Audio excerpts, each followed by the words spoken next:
ಯತೋನ್ಮಯಾದಿತರತಶ್ಚಾರ್ಥೇಷ್ವಭಿಜ್ಞಸ್ವರಾಟ್ ತೇನೇ ಬ್ರಹ್ಮ ಹೃದಯ ಆದಿಕವಯೇ ಮುಹ್ಯಂತಿ ಅಂಸೂರಯಃ ತೇಜೋ ವಾರಿಮೃತಾಂ ಯಥಾ ವಿನಿಮಯೋ ಯತ್ರ ತ್ರಿಸರ್ಗೋ ಮೃಷಾ ಧಾಮ್ನಾ ಸ್ವೇನ ಸದಾ ನಿರಸ್ತಕುಹಕಂ ಸತ್ಯಂ ಪರಂ ಧೀಮಹಿ ಧರ್ಮಃ ಪ್ರೋಜ್ಜಿತಕೈತವೋತ್ರ ಪರಮೋ ನಿರ್ಮತ್ಸರಾಣಾಂ ಸತಾಂ ವೇದ್ಯಂ ವಾಸ್ತವಮತ್ರ ವಸ್ತು ಶಿವದಂ ತಾಪತ್ರಯೋನ್ಮೂಲನಂ ಶ್ರೀಮದ್ಭಾಗವತೆ ಮಹಾಮುನಿಕೃತೆ ಕಿಂ ವಾ ಪರೈರೀಶ್ವರಃ ಸದ್ಯೋ ಹೃದಯವರುದ್ಧನೇತ್ರ ಕೃತಿಭಿಃ ಶುಶ್ರೂಷುಭಿಸ್ತತ್ಕ್ಷಣಾತ್.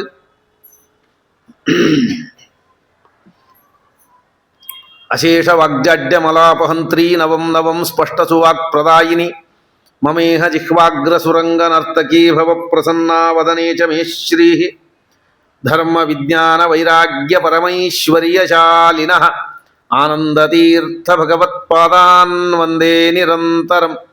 ಭವತಿ ಯದನುಭಾವಾದೇಡಮುಕೋಪಿ ವಾಗ್ಮೀ ಜಡಮತಿರಪಿ ಜಂತುರ್ಜಾಯತೆ ಪ್ರಾಜ್ಞಮೌಲಿಃ ಸಕಲವಚನಚೇತೋ ದೇವತಾ ಭಾರತೀ ಸಾ ಮಮ ವಚಸಿ ನಿಧತ್ತಾಂ ಸನ್ನಿಧಿಂ ಮಾನಸೇ ಚ ಯಸ್ಯ ವಾಕ್ಕಾಮಧೇನುರ್ನಃ ಕಾಮಿತಾರ್ಥಾನ್ ಪ್ರಯಚ್ಛತಿ ಸೇವೇತಂ ಜಯ ಯೋಗೀಂದ್ರಂ ಕಾಮಬಾಣಚ್ಛಿದಂ ಸದಾ.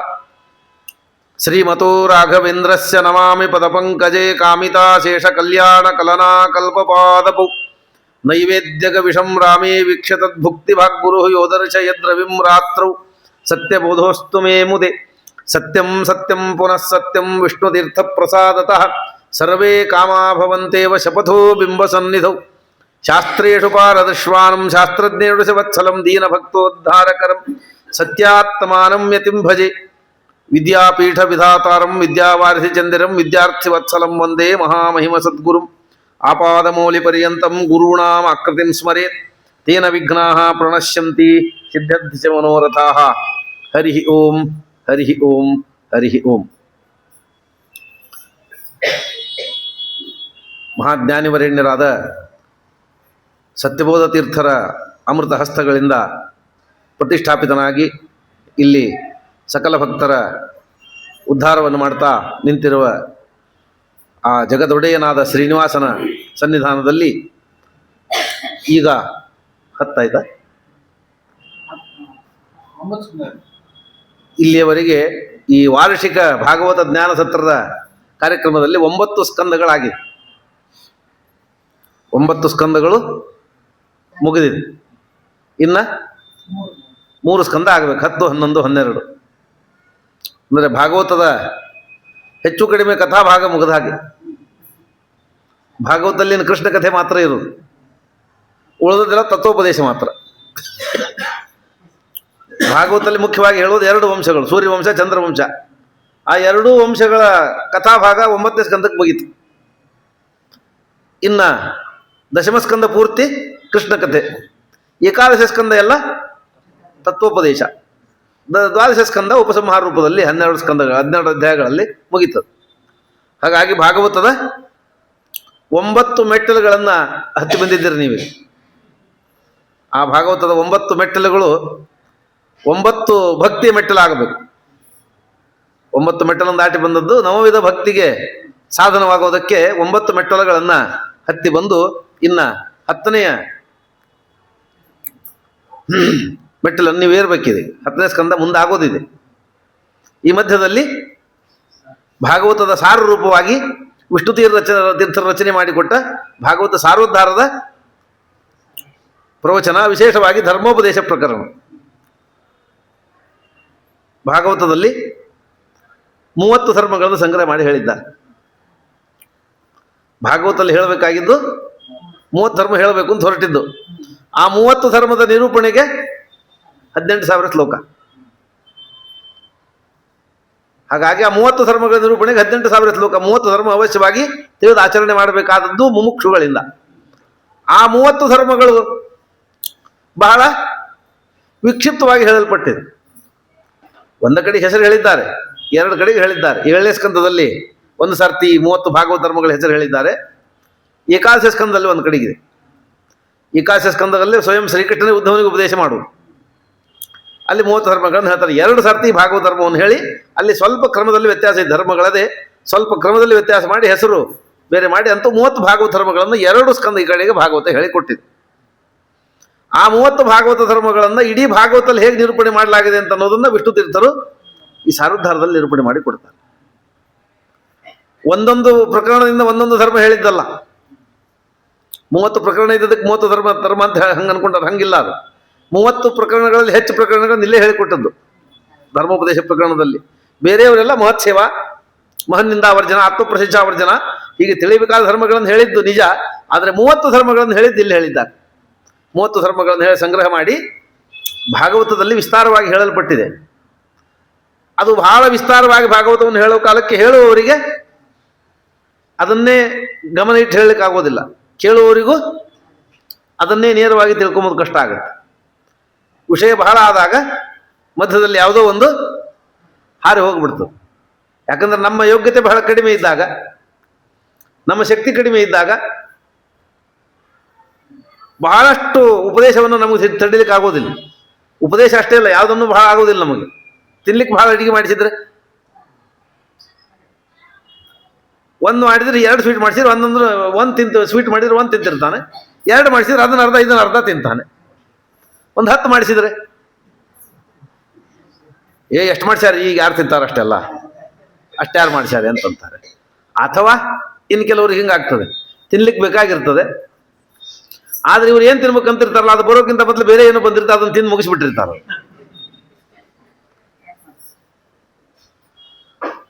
ಮುಂದೆ ಹೋಳಿಗೆ ಬರ್ತದೆ ಅಂತ ಹೇಳಿದ್ದಿಲ್ಲ, ನಂಗೆ ಗೊತ್ತಿದ್ದಿಲ್ಲ. ಪಾಯಸ ತಿಂದು ಕೂತ್ ಬಿಟ್ಟಿದ್ದ ನಾನು. ಆಮೇಲೆ ಹೋಳಿಗೆ ತಂದು ಹೊಟ್ಟಿ ತುಂಬಿತ್ತು, ತಿನ್ಬೇಕು ಅಂತ ಆಸೆ ಇತ್ತು, ಏನು ಮಾಡಬೇಕು ಆಗಲಿಲ್ಲ ನನಗೆ. ಅಂಥ ಪದಾರ್ಥಗಳ ಒತ್ತಡ ಜಾಸ್ತಿ ಆದರೆ, ನಮ್ಮ ಯೋಗ್ಯತೆಗೆ ಮೀರಿದರೆ ನಮಗೆ ಅದನ್ನು ಗ್ರಹಣ ಮಾಡ್ಲಿಕ್ಕೆ ಆಗೋದಿಲ್ಲ. ಈಗ 18,000 ಶ್ಲೋಕ ಭಾಗವತವನ್ನು ಹೇಳುವ ಸಂದರ್ಭದಲ್ಲಿ ಹೇಳುವವರಿಗೂ ಒತ್ತಡ. ಯಾಕಂದ್ರೆ 7 ದಿವಸದಲ್ಲಿ 18,000 ಶ್ಲೋಕ ಹೇಳ್ಬೇಕಲ್ಲ. 7 ದಿವಸದಲ್ಲಿ ಏನು 7 ದಿವಸ ಅಂದ್ರೆ 24 ತಾಸು ಕೊಡೋದಿಲ್ಲ ನಾವು. ಪರೀಕ್ಷಿತ ಮಹಾರಾಜ ಕೂತಂಗೆ ಏನು ಕೊಡೋರಲ್ಲ ನಾವು. 1 ತಾಸು ಭಾಳ ಅಂದ್ರೆ 1.5 ತಾಸು ಕೂತ್ರೆ ಭಾಳ ಆಯ್ತು. ದಿನಕ್ಕೆ 1.5 ತಾಸು ಅಂದ್ರೆ ಒಂದು 10 ತಾಸು ಸಿಗುತ್ತೆ ಸಮಯ. ಭಾಗವತ ಪಾರಾಯಣ ಮಾಡ್ಲಿಕ್ಕೇನೆ 40 ತಾಸು ಬೇಕು. ಭಾಗವತ ಅಂದು ರೂಢಿ ಇದ್ರೆ, ಪಾರಾಯಣ ಮಾಡಿ ರೂಢಿ ಇದ್ರೆ 1 ತಾಸಿಗೆ 500 ಶ್ಲೋಕ ಅನ್ಬೇಕು. ರೂಢಿ ಇದ್ರೆ 1 ತಾಸಿಗೆ 500 ಶ್ಲೋಕ ಆಗುತ್ತೆ. ಸಾಮಾನ್ಯ ರೂಢಿ ಇದ್ರಿಗೆ ಆಗುತ್ತೆ 500 ಶ್ಲೋಕ. 1 ತಾಸಿಗೆ 500 ಶ್ಲೋಕದ ಪಾರಾಯಣ ಮಾಡ್ಲಿಕ್ಕೆ ಆಗ್ತದೆ ರೂಢಿ ಇದ್ದವ್ರಿಗೆ. ಹೀಗೆ ಮಾಡಿದರೆ 36 ತಾಸು ಬೇಕು. ಸ್ವಲ್ಪ ಗದ್ಯ ಭಾಗ ಬರ್ತದೆ, ಎಲ್ಲ ಸೇರಿದರೆ ಭಾಗವತ ಪಾರಾಯಣ ಮಾಡ್ಲಿಕ್ಕೆ 39-40 ತಾಸು ಬೇಕಾಗುತ್ತೆ. ಯಾವ ಭಾಗವತವನ್ನು ಬರೀ ನೋಡ್ಲಿಕ್ಕೆ ಅನ್ಲಿಕ್ಕೆ 40 ತಾಸು ಬೇಕು, ಅದನ್ನು 10 ತಾಸಲ್ಲಿ ಹೇಳಬೇಕಲ್ಲ. ಹಾಗಾಗಿ ಅವರು ಅದನ್ನು ಸಂಗ್ರಹ ಮಾಡಿ ಇದನ್ನು ಮಾಡಿ ಸಂಗ್ರಹ ರೂಪದಲ್ಲಿ ಹೇಳ್ತಾ ಹೋಗ್ತಾರೆ. ಸಂಗ್ರಹ ಮಾಡಿ ಹೇಳೋ ಕಾಲಕ್ಕೆ ಯಾವುದು ಬಿಟ್ಟು ಯಾವುದು ಹೇಳಿದ್ವಿ ಅಂತ ಯಾವುದೋ ಹೇಳಬೇಕಾದ್ದು ಉಳಿದು ಹೋಗುತ್ತೆ ಕೆಲವು ಸಾರ್ತಿ. ಹಾಗಾಗಿ ತಿಳಿಬೇಕಾದದ್ದೇ ಉಳಿದು ಹೋಗ್ಬಿಡ್ತದೆ ಅಂತ ಅನ್ನೋ ಕಾರಣಕ್ಕೆ ಆ ವಿಷ್ಣು ತೀರ್ಥರು ಅವುಗಳನ್ನೇ ಪ್ರತ್ಯೇಕವಾಗಿ ಸಂಗ್ರಹ ಮಾಡಿದ್ದಾರೆ. ಭಾಗವತ ಸಾರೋದ್ಧಾರ ಅಂದ್ರೆ ವಿಷ್ಣು ತೀರ್ಥರ ರಚನೆ ಅಲ್ಲ. ಇದು ವಿಷ್ಣು ತೀರ್ಥರ ಯಾವ ಶ್ಲೋಕವನ್ನು ತಾವು ರಚನೆ ಮಾಡಿಲ್ಲ. ಇದರೊಳಗೆ ಎಲ್ಲ ಭಾಗವತ ಶ್ಲೋಕ ಸಂಗ್ರಹ ಅಷ್ಟೇ. ಇದು ಭಾಗವತದ ಶ್ಲೋಕವನ್ನ ಸಂಗ್ರಹ ಮಾಡಿದ್ದು. ಸಂಗ್ರಹ ಮಾಡಿ ಅದಕ್ಕೆ ಅವರೇ ವ್ಯಾಖ್ಯಾನ ಮಾಡಿದ್ದಾರೆ. ಆ ವ್ಯಾಖ್ಯಾನದಲ್ಲೂ ಭಾಗವತ ಶ್ಲೋಕವನ್ನೇ ಪ್ರಮಾಣವಾಗಿ ಕೊಟ್ಟಾರೆ. ಭಾಗವತ ಮೂಲ ಶ್ಲೋಕವನ್ನೇ ಪ್ರಮಾಣವಾಗಿ ಕೊಟ್ಟು ಈ ವಿಷಯವನ್ನು ಅಲ್ಲಿ ಹೇಳಿದ್ರು, ಈ ಅಧ್ಯಾಯ ಇಲ್ಲಿ ಸ್ಕಂದದಲ್ಲಿ ಬಂದಿತ್ತು, ಇಲ್ಲಿ ಹೇಳಿದ್ದಾರೆ, ಇದಕ್ಕೆ ಪ್ರಮಾಣ ಇಲ್ಲಿದೆ ಅಂತ ಹೇಳಿ ಆ ಒಂದು ವಿಷಯವನ್ನು ಸಂಗ್ರಹ ಮಾಡಿ ಅದಕ್ಕೆ ಅದನ್ನೇ ಪ್ರಮಾಣವಾಗಿ ಕೊಟ್ಟು ವ್ಯಾಖ್ಯಾನ ಬರೆದಿದ್ದಾರೆ. ಹಾಗೆ ಭಾಗವತ ಸಾರೋದ್ಧಾರ ಜಗತ್ತಿನ ಒಂದು ಅಚ್ಚರಿ. ಅದು PhD ಅಂದ್ರೇನು? ಪ್ರಪಂಚದ ಮೊಟ್ಟ ಮೊದಲ PhD ಪ್ರಬಂಧ ಅಂದ್ರೆ ಅಡ್ಡಿ ಇಲ್ಲ. ಅದಕ್ಕೆ PhD ಅಂದ್ರೆ ಒಂದು ವಿಷಯದ ಬಗ್ಗೆ ವಿಸ್ತಾರವಾಗಿ ಅಧ್ಯಯನ ಮಾಡೋದು. ಹೀಗೆ 30 ಧರ್ಮಗಳ ಭಾಗವತದಲ್ಲಿ ಹೇಳಿದ್ದಾರೆ ಅಂತ ವಿಸ್ತಾರವಾದ ಅಧ್ಯಯನವೇ ಭಾಗವತ ಸಾರೋದ್ಧಾರ. ವಿಸ್ತಾರವಾಗಿ ಭಾಗವತದಿಂದ ತಿಳಿಬೇಕಾದದನ್ನು ಅತ್ಯದ್ಭುತವಾಗಿ ಹೇಳಿಕೊಟ್ಟಿದ್ದಾರೆ. ಮತ್ತೊಂದು ವಿಚಿತ್ರ ಏನು ಅಂದರೆ, ಭಾಗವತ ನಿರ್ಮಾಣ ಆಗಿ 5,000 ವರ್ಷ ಆದಮೇಲೆ ಸಾರೋದ್ಧಾರ ನಿರ್ಮಾಣ ಆಗಿದೆ. ಭಾಗವತ ನಿರ್ಮಾಣ ಆಗಿ 5,000 ವರ್ಷ ಆದಮೇಲೆ ಸಾರೋದ್ಧಾರ ರಚನೆ ಆಗಿದೆ. 5,000 ವರ್ಷದ ತನಕ ಯಾರು ಭಾಗವತದ ಶ್ಲೋಕಗಳನ್ನು ಹಿಂದೆ ಮುಂದೆ ಮಾಡಿಲ್ಲ. ಇದ್ದಂತೆ ಅರ್ಥ ಬರ್ಕೊಂಡ್ಬಂದಾರೆ, ಇದ್ದದಕ್ಕೆ ಅರ್ಥ ಬರ್ತಾರೆ. ಕೆಲವು ಭಾಗಕ್ಕಷ್ಟೇ ಅರ್ಥ ಬರ್ತಾರೆ, ಕೆಲವು ಸ್ಕಂದಗಳಿಗೆ ಕೆಲವರು ಬರ್ತಾರೆ, ಕೆಲವರು ಪೂರ್ತಿ ಬರೆದದ್ದು ಸಿಗೋದು ಕಡಿಮೆ. ಈಗ ವಿಜಯಧ್ವಜರ ಪದರತ್ನಾವಳಿ ಇದೆ, ಪೂರ್ತಿ ಸಿಗ್ತದೆ. ಅದನ್ನು ಬಿಟ್ಟರೆ ಎಲ್ಲವೂ ಭಾಗದಲ್ಲೇ ಇದ್ದದ್ದು, ಭಾಗಕ್ಕೆ ಇದೆ. ಕೆಲವ್ರದ್ದು 6 ಸ್ಕಂದ, 7 ಸ್ಕಂದ, 1 ಸ್ಕಂದ, ಒಂದೊಂದೇ ಸ್ಕಂದಕ್ಕೂ ಇದೆ ಕೆಲವರು. ಇನ್ನು ಕೆಲವರು ವಿರೋಧಗಳು ಉದ್ಧಾರ ಮಾಡಿದ್ದಾರಷ್ಟೇ. ಭಾಗವತದಲ್ಲಿ ಬರುವ ವಿರೋಧ ಉದ್ಧಾರ ಅಂತ ಒಂದು ಗ್ರಂಥ ಇದೆ, ವಿರೋಧಗಳನ್ನು ಉದ್ಧಾರ ಮಾಡಿದ್ದಾರೆ. ಹೀಗೆ ಬೇರೆ ಬೇರೆ ರೀತಿಯಲ್ಲಿ ವ್ಯಾಖ್ಯಾನ ಮಾಡಿದ್ದುಂಟು. ಆದರೆ ಭಾಗವತದಲ್ಲಿ ಬಂದ ಶ್ಲೋಕಗಳನ್ನು ಅಲ್ಲಿದಿಲ್ಲ ಇಲ್ಲಿ ತೆಗೆದು ಹಾಕಿ ಆನುಪೂರ್ವಿಯನ್ನು ಬದಲು ಮಾಡುವ ಕೆಲಸ ಯಾರೂ ಮಾಡಿರಲಿಲ್ಲ. ಅದನ್ನು ವಿಷ್ಣು ತೀರ್ಥರು ಮಾಡಿದ. ಹಾಗಾಗಿ ಆ ಮೂಲ ಭಾಗವತಕಾರರಿಗೆ ಸಮ್ಮತವಾದ ರೀತಿಯಲ್ಲಿ ಮಾಡ್ತೇನೆ ಅಂತ ಅನ್ನುವ ಧೈರ್ಯ, ಆ ಭಗವಂತನ ವಿಶೇಷವಾದ ಅನುಗ್ರಹ ಇಲ್ಲದೆ ಇದ್ದವರು ಆ ಕೆಲಸ ಮಾಡೋದಿಲ್ಲ. ಹಾಗಾಗಿ ಆ ಮೂಲ ಶ್ಲೋಕಗಳನ್ನು ಹಿಂದೆ ಮುಂದೆ ಮಾಡಿ ಆ ಆನುಪೂರ್ವಿಯನ್ನು ಬದಲು ಮಾಡಿ ಅರ್ಥವನ್ನು ಸಂಗ್ರಹ ಮಾಡಿ ಹೇಳಿಕೊಟ್ರು. ಹಾಗಾಗಿ ಭಾಗವತ ಸಾರೋದ್ಧಾರ ಅದ್ಭುತವಾದ ಒಂದು ಸಾಧನೆಯ ಸೋಪಾನವಾಗಿ ದೊರೆತು ಸಮಾಜಕ್ಕೆ, ಬ್ರಾಹ್ಮಣ ಸಾಧಕ ಸಮಾಜಕ್ಕೆ. ಆಮೇಲೆ ಸಾರೋದ್ಧಾರ ಅಂದರೆ ಸಾಮಾನ್ಯವಾಗಿ ಸಾರೋದ್ಧಾರ ಅಂದ್ರೆ ಏನು? ಸಾರ ಅಂದರೆ ಅದರ ರಸ, ಅಸಾರ ಅಂದರೆ ಅದರ ಸಿಪ್ಪೆ, ತೊಗಟೆ ಮುಂತಾದವು, ಗೊರಟ ಮುಂತಾದವುಗಳು. ಹಾಗಾಗಿ ಭಾಗವತ ಸಾರೋದ್ಧಾರ ಅಂದ್ರೆ ಭಾಗವತೊಳಗಿನ ಸಾರ ಭಾಗ ಇದು ಉದ್ಧಾರ ಮಾಡಿದ್ದಾರೆ, ಉಳಿದದ್ದು ಅಸಾರವಾದದನ್ನು ಬಿಟ್ಟಿದ್ದಾರೆ. 360 ಶ್ಲೋಕ ಭಾಗವತದ ಸಾರ, ಉಳಿದದ್ದೆಲ್ಲ ಅಸಾರ ಭಾಗ ಅಂತ ಆಗೋ ಹಾಗಿಲ್ಲ.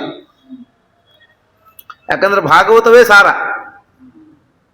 ಭಾಗವತವೇ 18 ಪುರಾಣಗಳ ಸಾರ. ಪುರಾಣಾನಾಂ ಸಾರ ರೂಪ ಅಂತ ಭಾಗವತದ ಮೊದಲೇ ಶ್ಲೋಕದ ವ್ಯಾಖ್ಯಾನದಲ್ಲಿ ಆಚಾರ್ಯರು, ಶ್ರೀಮದ್ ಆಚಾರ್ಯರು ಪದ್ಮ ಪುರಾಣದ ವಾಕ್ಯವನ್ನು ಕೊಟ್ಟು ಹೇಳ್ತಾರೆ, ಇದೇ 18 ಪುರಾಣಗಳ ಸಾರ ರೂಪವಾದದ್ದು. ಅದರಲ್ಲಿ ಮತ್ತೆ ಅಸಾರವಾದದ್ದು ಅಂತೇನಿಲ್ಲ. ಹಾಗಾಗಿ ಭಾಗವತದಿಂದ ಸ್ವಲ್ಪ ಸಾರ ಭಾಗವನ್ನು ತೆಗೆದ್ರು ಅಂತಿಲ್ಲ. ಅದರಿಂದ ಭಾಗವತವೆಂಬುದರಲ್ಲಿ ಅಸಾರದಿಂದ ಸಾರ ಭಾಗ ತೆಗೆದದ್ದಲ್ಲ, ಭಾಗವತವೇ ಸಾರ, ಅದರೊಳಗಿನ ಸ್ವಲ್ಪ ಭಾಗ ತೆಗೆದುಕೊಟ್ಟಾರಷ್ಟೆ. ಅಸಾರ ಮತ್ತು ಸಾರ ಭಾಗವನ್ನು ಬೇರೆ ಮಾಡಿ ತೆಗೆದುಕೊಟ್ಟದ್ದಲ್ಲ. ಭಾಗವತವೇ ಸಾರಭೂತವಾದದ್ದು, ಅದರೊಳಗಿನ ಸ್ವಲ್ಪ ಭಾಗವನ್ನು ತೆಗೆದುಕೊಟ್ಟಾರೆ. ಸಾರವಾದ ಭಾಗವತಲ್ಲೇ ಸ್ವಲ್ಪ ಭಾಗವನ್ನು ಯೋಗ್ಯತೆಗೆ ಅನುಗುಣವಾಗಿ ತೆಗೆದು ಜೀವರ ಅನುಗ್ರಹಕ್ಕಾಗಿ ಸಂಗ್ರಹ ಮಾಡಿ ತಿಳಿಸಿಕೊಟ್ಟದಷ್ಟೇ ಹೊರತಾಗಿ ಉಳಿದ ಭಾಗ ಅಸಾರವಾದದ್ದು ಅಂತಲ್ಲ, ಭಾಗವತವೇ ಸಾರಭೂತವಾದದ್ದು ಹಾಗೆ ತಿಳಿಸಿಕೊಡ್ತಾರೆ. ಅಥವಾ ಇನ್ನೊಂದು ಅರ್ಥದಲ್ಲಿ ನೋಡಬೇಕು ಅಂತಾದರೆ, ಭಾಗವತವನ್ನು ಯಾವ ರೀತಿ ಓದಿದ್ರೆ ನಮ್ಮ ಉದ್ಧಾರ ಆಗ್ತದೆ ಹಾಗೆ ಭಾಗವತವನ್ನು ಬರೆದುಕೊಟ್ಟ. ಭಾಗವತವನ್ನು ಕಥೆಯಾಗಿ ಕೇಳ್ತೀವಿ, ಅದರಿಂದ ಪುಣ್ಯ ಬರ್ತದೆ. ಆದರೆ ಸಾಧನೆ ಮಾರ್ಗದಲ್ಲಿ ಹೋಗಬೇಕು ಅಂತಾದರೆ, ಭಕ್ತಿ ಬೆಳಿಬೇಕು ಅಂತಾದರೆ, ವೈರಾಗ್ಯ ಬೆಳಿಬೇಕು ಅಂತಾದರೆ, ಪಡಿಬೇಕಾದ ಗುಣಗಳನ್ನು ಭಾಗವತದಿಂದ ನಾವು ಪಡಿಬೇಕು ಅಂತಾದರೆ ಯಾವ ರೀತಿ ಅದನ್ನು ಓದಿದರೆ ಆ ಗುಣಗಳು ನಮಗೆ ಬರ್ತದೋ ಹಾಗೆ ಬರೆದು ಕೊಟ್ಟಾರದು. ಹಾಗಾಗಿ ಭಾಗವತ ಸಾರೋದ್ಧಾರ ಅಂತ ಹೆಸರು ಬಂದಿದೆ. ಭಾಗವತದಿಂದ ಸಾರದ ಉದ್ಧಾರ ಮಾಡಿದ್ದು ಒಂದು ಭಾಗ, ಸಾರರಾದ ನಮ್ಮ ಉದ್ಧಾರ ಮಾಡಿದೆ, ಉದ್ಧಾರಕ್ಕಾಗಿ ಬರೆದ್ರೆ ಇದನ್ನು. ಸಾರ ಅಂದ್ರೆ ಏನು? ಸಾರ ಅಂದ್ರೆ ಜೀವ ಅಂತ ಅರ್ಥ. ಸಾರ ಅಂದ್ರೆ ಜೀವ ಅಂತ ಅರ್ಥ. ಅಂದ್ರೆ ಅರ ಅಂದ್ರೆ ದೋಷಗಳು, ಅರಾಹ ಅಂದ್ರೆ ದೋಷಗಳು. ಅದಕ್ಕಾಗಿ ನಾರ ಅಂದ್ರೆ ಗುಣಗಳು. ಅರ ಅಂದ್ರೆ ದೋಷ, ನಾರ ಅಂದ್ರೆ ದೋಷಗಳಿಗೆ ವಿರುದ್ಧವಾದದ್ದು ಗುಣ, ನಾರ. ಹಾಗಾಗಿ ಭಗವಂತ ನಾರಾಯಣ, ಗುಣಗಳಿಗೆ ಸಮುದ್ರ, ಗುಣಪೂರ್ಣ. ನಾರಾಯಣ ಅಂದ್ರೆ ಸಮುದ್ರ, ಸಾಗರ ಅಂತ ಅರ್ಥ. ನಾರಾಯಣ ಅಂದ್ರೆ ಗುಣಗಳ ಸಮುದ್ರ, ಗುಣಪೂರ್ಣ ಅಂತ ಅರ್ಥ, ಗುಣಗಳಿಂದ ತುಂಬಿದವ ಅಂತ ಅರ್ಥ ನಾರಾಯಣ ಅಂದ್ರೆ. ಹಾಗಾಗಿ ಅರ ಅಂದ್ರೆ ದೋಷ, ನಾರ ಅಂದ್ರೆ ಗುಣಗಳು, ದೋಷಗಳಿಗೆ ವಿರುದ್ಧವಾದದ್ದು ಗುಣಗಳು, ನಾರ.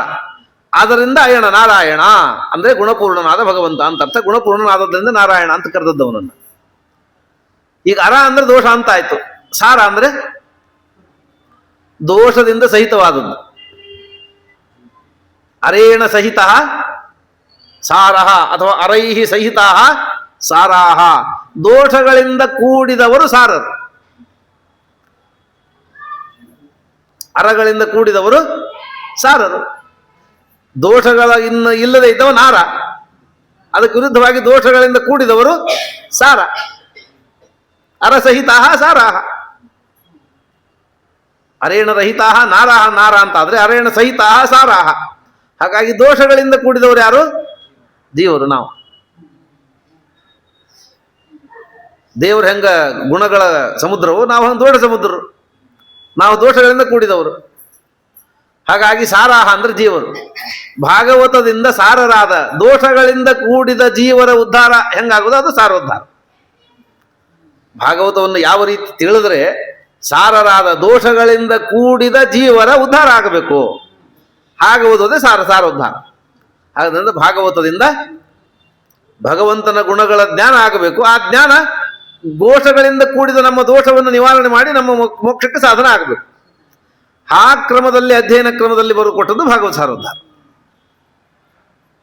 ಅದರಿಂದ ಸಾರೋದ್ಧಾರ ಅಂತಂದ್ರೆ ಸಾರ ರೂಪದ ಉದ್ಧಾರ ಅಂತ ಒಂದು, ಸಾರರಾದ ಜೀವರ ಉದ್ಧಾರಕ್ಕಾಗಿ ಮಾಡಲ್ಪಟ್ಟದ್ದು ಅಂತ ಎರಡು ಅರ್ಥದಲ್ಲಿ ಪ್ರಸಿದ್ಧವಾಗಿ ತಿಳಿಯಬಹುದು.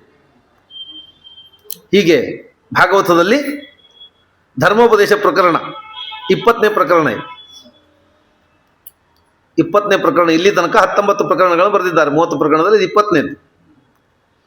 ಇಲ್ಲಿ ಈ ಧರ್ಮೋಪದೇಶವನ್ನು ಹೇಳಿಕೊಡ್ತಾರೆ. ಧರ್ಮದ ಬಗ್ಗೆ 30 ಧರ್ಮಗಳೇನು ಬಂದಿದೆಯಲ್ಲ ಅವುಗಳ ಬಗ್ಗೆ ಇಲ್ಲಿ ತಿಳಿಸಿಕೊಡ್ತಾ, ಈ ಭಾಗವತ ಧರ್ಮಗಳು 30 ಧರ್ಮಗಳು ಯಾವುದು, ಅದನ್ನು ಹೆಂಗೆ ತಿಳಿಬೇಕು, ನಿಜವಾಗಿ ಹೆಂಗೆ ತಿಳಿಬೇಕು, ಮೊದಲೇದು ಯಾವುದು ಅಂತ ತಿಳಿಬೇಕು. ಭಾಗವತದಲ್ಲಿ ಅದಕ್ಕೆ ಹೇಳಿದ ಅರ್ಥ ಏನು ಅಂತ ನಾವು ತಿಳ್ಕೋಬೇಕು. ಆಮೇಲೆ ಆ ಅರ್ಥವನ್ನು ನಾವು ಯಾವ ರೀತಿ ತಿಳ್ಕೋಬೇಕು, ಅದು ನಮಗೆ ಸಾಧಕ ಆಗಬೇಕು ಅಂತ ಆದರೆ. ಯಾಕೆಂದರೆ ಪ್ರತಿ ಸಂದರ್ಭದಲ್ಲೂ ಅಲ್ಲಿ ಹೇಳಿದ ಅರ್ಥ ನಮಗೆ ಗ್ರಾಹ್ಯ ಆಗಿರುವುದಿಲ್ಲ. ಅಂದ್ರೆ ಅದು ವಿರೋಧಿ ಅಂತ ಏನಲ್ಲ, ಅದರ ಅಭಿಪ್ರಾಯ ಬೇರೆ ಇರ್ತದೆ. ಅದರ ಅಭಿಪ್ರಾಯ ಏನು ಹೇಳಿದೆ ಭಾಗವತ ಅಂತ ವಿಷ್ಣು ತೀರ್ಥರು ಅದನ್ನು ವಿಸ್ತಾರ ಮಾಡಿ ಹೇಳಿಕೊಡ್ತಾ ಹೋಗೋರಿದ್ದ. ಹೀಗೆ ಈ ಧರ್ಮೋಪದೇಶ ಪ್ರಕರಣವನ್ನು ಪ್ರಾರಂಭ ಮಾಡ್ತಾರೆ. ಪಾನೀನ ತೇ ದೇವ ಕಥಾ ಸುಧಾಯಾ ಸಮೃದ್ಧ ಭಕ್ತ್ಯಾ ವಿಶದಾಶಯಾಯೇ ವೈರಾಗ್ಯ ಸಾರಂ ಪ್ರತಿಲಭ್ಯ ಬೋಧಂ ಯಥಾಂಜಸಾತ್ವಾಪುರ ಕುಂಠಧಿಷ್ಣ್ಯಂ. ಇದು ಧರ್ಮೋಪದೇಶ ಪ್ರಕರಣದ ಮೊದಲನೇ ಶ್ಲೋಕ. ಇದು ಭಾಗವತ ತೃತೀಯ ಸ್ಕಂದದ ಶ್ಲೋಕ. ಭಾಗವತದ ತೃತೀಯ ಸ್ಕಂದದ 6ನೇ ಅಧ್ಯಾಯದ 64ನೇ ಶ್ಲೋಕ ಇದೆ. ಅದನ್ನು ಇಲ್ಲಿ ಸಂಗ್ರಹ ಮಾಡ್ತಾರೆ. ಈ ನಂಬರು ನೀವು ಹುಡುಕ್ಲಿಕ್ಕೆ ಹೋಗ್ಬೇಡ್ರಿ, ಯಾಕಂದ್ರೆ ಒಂದೊಂದು ಗ್ರಂಥಗಳು ಒಂದೊಂದು ನಂಬರ್ ಇರ್ತದೆ. ಒಂದೊಂದು ಗ್ರಂಥದಲ್ಲಿ ಒಂದೊಂದು ನಂಬರ್ ಇರ್ತದೆ. ನಂಬರ್ ಬಗ್ಗೆ ಹೊಳತಲ್ಲಿ ಕೆಡಿಸ್ಬೇಡಿ, ಶ್ಲೋಕ ಸಿಗ್ತವೆ, ಅದು ಮುಖ್ಯ. ಅದೇನು ನಂಬರ್ ವ್ಯತ್ಯಾಸ ಇದ್ರು 1-2 ಅಧ್ಯಾಯ ವ್ಯತ್ಯಾಸ ಇರ್ತದೆ. ಒಬ್ಬೊಬ್ಬರು ಭಾಗವತ ಅಧ್ಯಾಯ ಕ್ರಮದಲ್ಲೇ ವ್ಯತ್ಯಾಸ ಇದೆ, ಶ್ಲೋಕ ಸಂಖ್ಯೆಯಲ್ಲಿ ವ್ಯತ್ಯಾಸ ಇದೆ. ಹಾಗಾಗಿ ಇಲ್ಲಿ ಹಾಕೋ ಕಾಲಕ್ಕೆ ಒಂದು ಮೂಲ ಪುಸ್ತಕವನ್ನು ಇಟ್ಕೊಂಡು ಹಾಕಿರ್ತದೆ. ಅದೇ ಪುಸ್ತಕದಲ್ಲಿ ಹೋದ್ರೆ ಅದೇ ಸಿಗ್ತದೆ. ಆದರೆ ಆ ಶ್ಲೋಕ ಮಾತ್ರ ನಿಮಗೆ ಅದೇ ಸ್ಕಂದದಲ್ಲಿ ಸಿಗ್ತದೆ. ಆ ನಂಬರ್ ಸ್ವಲ್ಪ ವ್ಯತ್ಯಾಸ ಆಗ್ತದೆ, ಯಾಕಂದ್ರೆ ಬೇರೆ ಬೇರೆ ನಂಬರ್ ವ್ಯತ್ಯಾಸ ಮಾಡಿ ಹಾಕಿರ್ತಾರೆ, ಬೇರೆ ಬೇರೆ ರೀತಿಯಿಂದ ಹಾಕಿರ್ತಾರೆ. ಆದರೆ ಇದು 3ನೇ ಸ್ಕಂದದ 6ನೇ ಅಧ್ಯಾಯ 64ನೇ ಶ್ಲೋಕ ಇದೆ.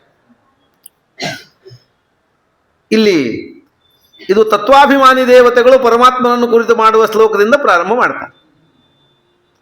ತತ್ವಾಭಿಮಾನಿಗಳು ನಮ್ಮ ದೇಹದೊಳಗಿರುವ ತತ್ವಾಭಿಮಾನಿ ದೇವತೆಗಳು, ಎಲ್ಲ ತತ್ವಾಭಿಮಾನಿ ದೇವತೆಗಳು ಪರಮಾತ್ಮನನ್ನು ಸ್ತೋತ್ರ ಮಾಡುವ ಹೇಳ್ತಾ, ಇದು ಸುಮಾರು ಬಹಳಷ್ಟು ಪ್ರಶ್ನೆ ಮಾಡ್ಕೊಂಡಿದ್ದಾರೆ ಭಾಗವತ ಸಾರೋದ್ಧಾರ ಪ್ರಾರಂಭದಲ್ಲಿ.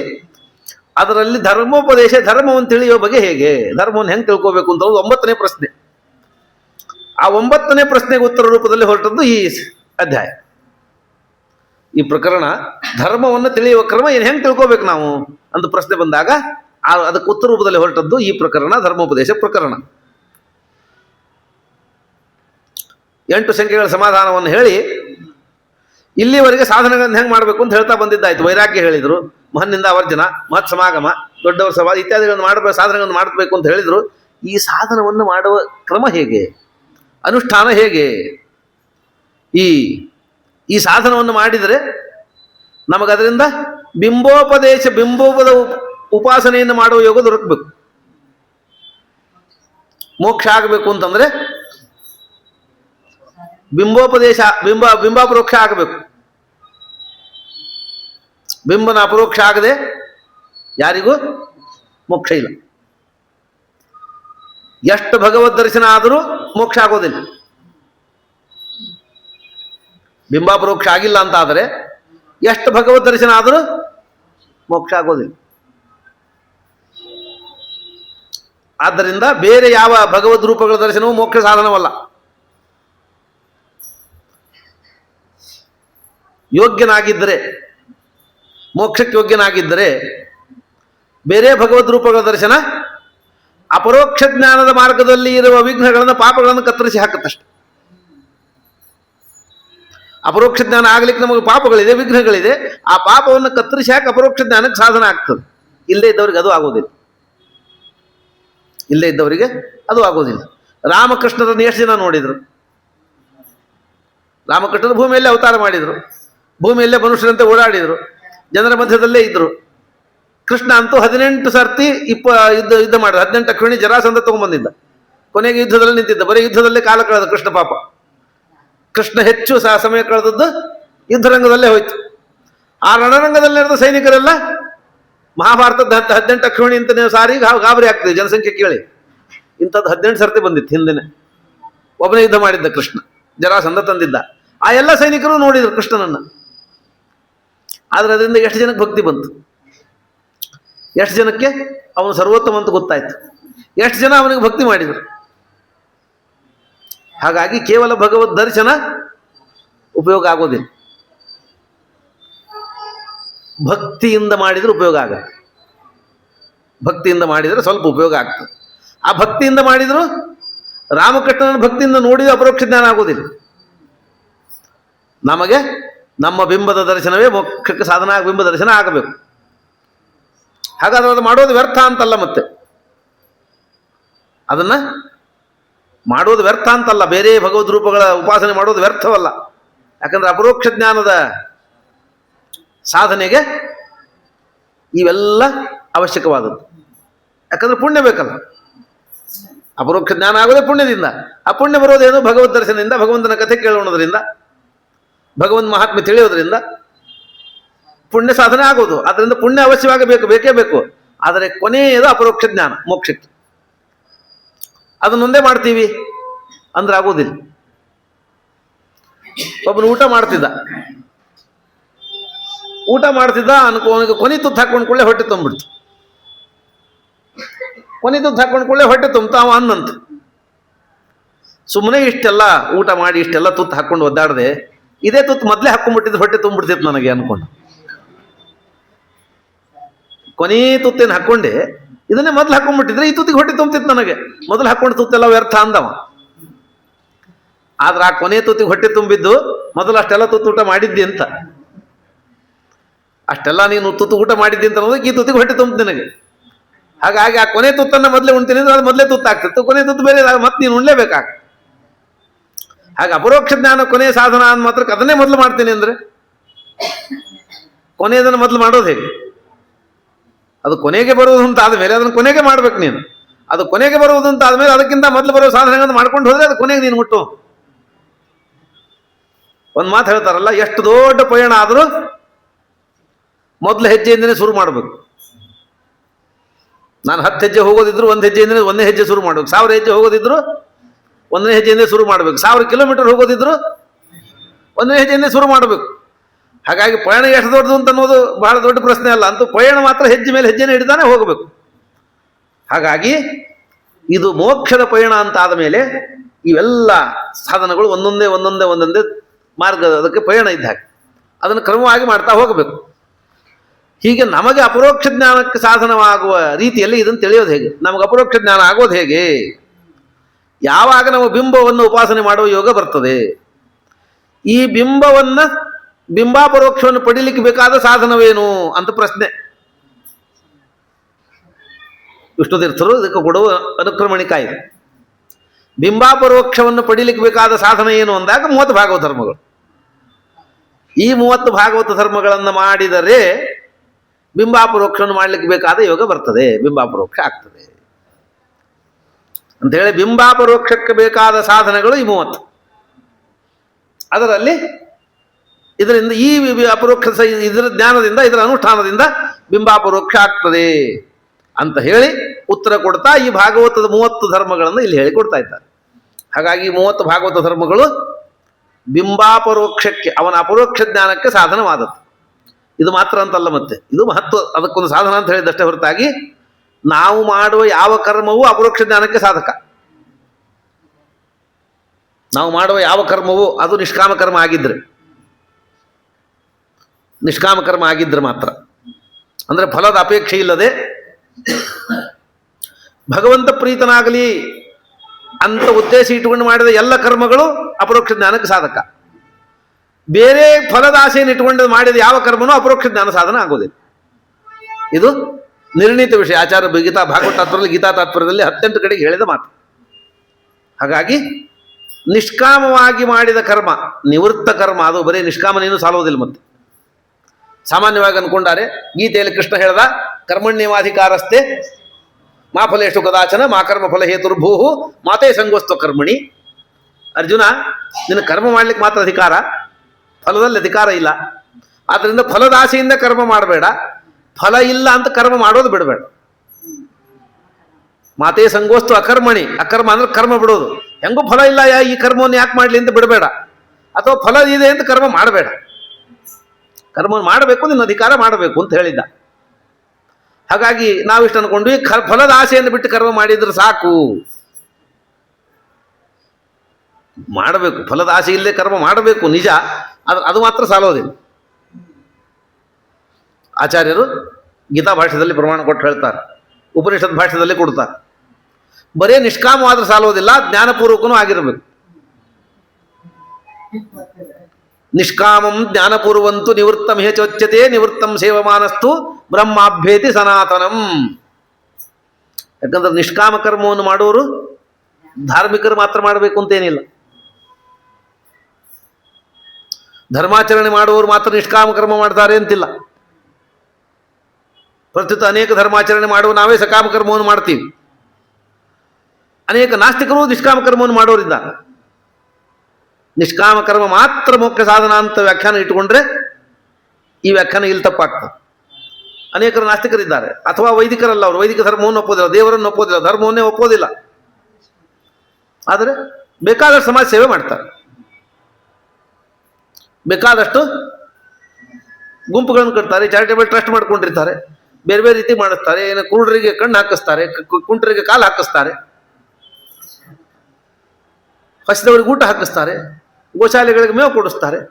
ಇದು ನಮ್ಮ ಕಣ್ಣಿಗೆ ಕಾಣೋದು. ಈಗ ಇಂಥ ಎಷ್ಟೋ ಲಕ್ಷಾಂತರ ಜನ ಜಗತ್ತಲ್ಲಿ ಮಂದಿಗೆ ಉಪಕಾರ ಮಾಡೋರಿದ್ದಾರೆ.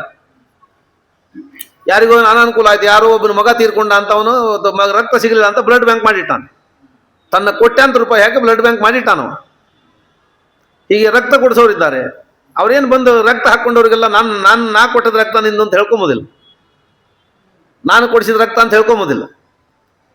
ಎಲ್ಲಿ ಊಟಕ್ಕೆ ಹಾಕಿರ್ತಾರೆ, ಹೋಗಿ ಕಾಲು ಹಾಕಿದಲ್ಲಿ ನನ್ನ ಕಾಲು ಕೊಡಿಸಿನಿ ಅವ್ರೇನು ಹೇಳ್ಕೊಂಬೋದಿಲ್ಲ. ಫಲದ ಆಸೆ ಇಲ್ಲೇನೆ ಕರ್ಮ ಮಾಡ್ತಾರೆ. ಅದರಿಂದ ಅವ್ರಿಗೇನು ಫಲದ ಅಪೇಕ್ಷೆ ಪಡೋದಿಲ್ಲ. ಸೇವೆ ಮಾಡಿದೆ, ತೃಪ್ತಿ ಆಯಿತು, ಮನೆಗೆ ಹೋದ ಅಷ್ಟೇ.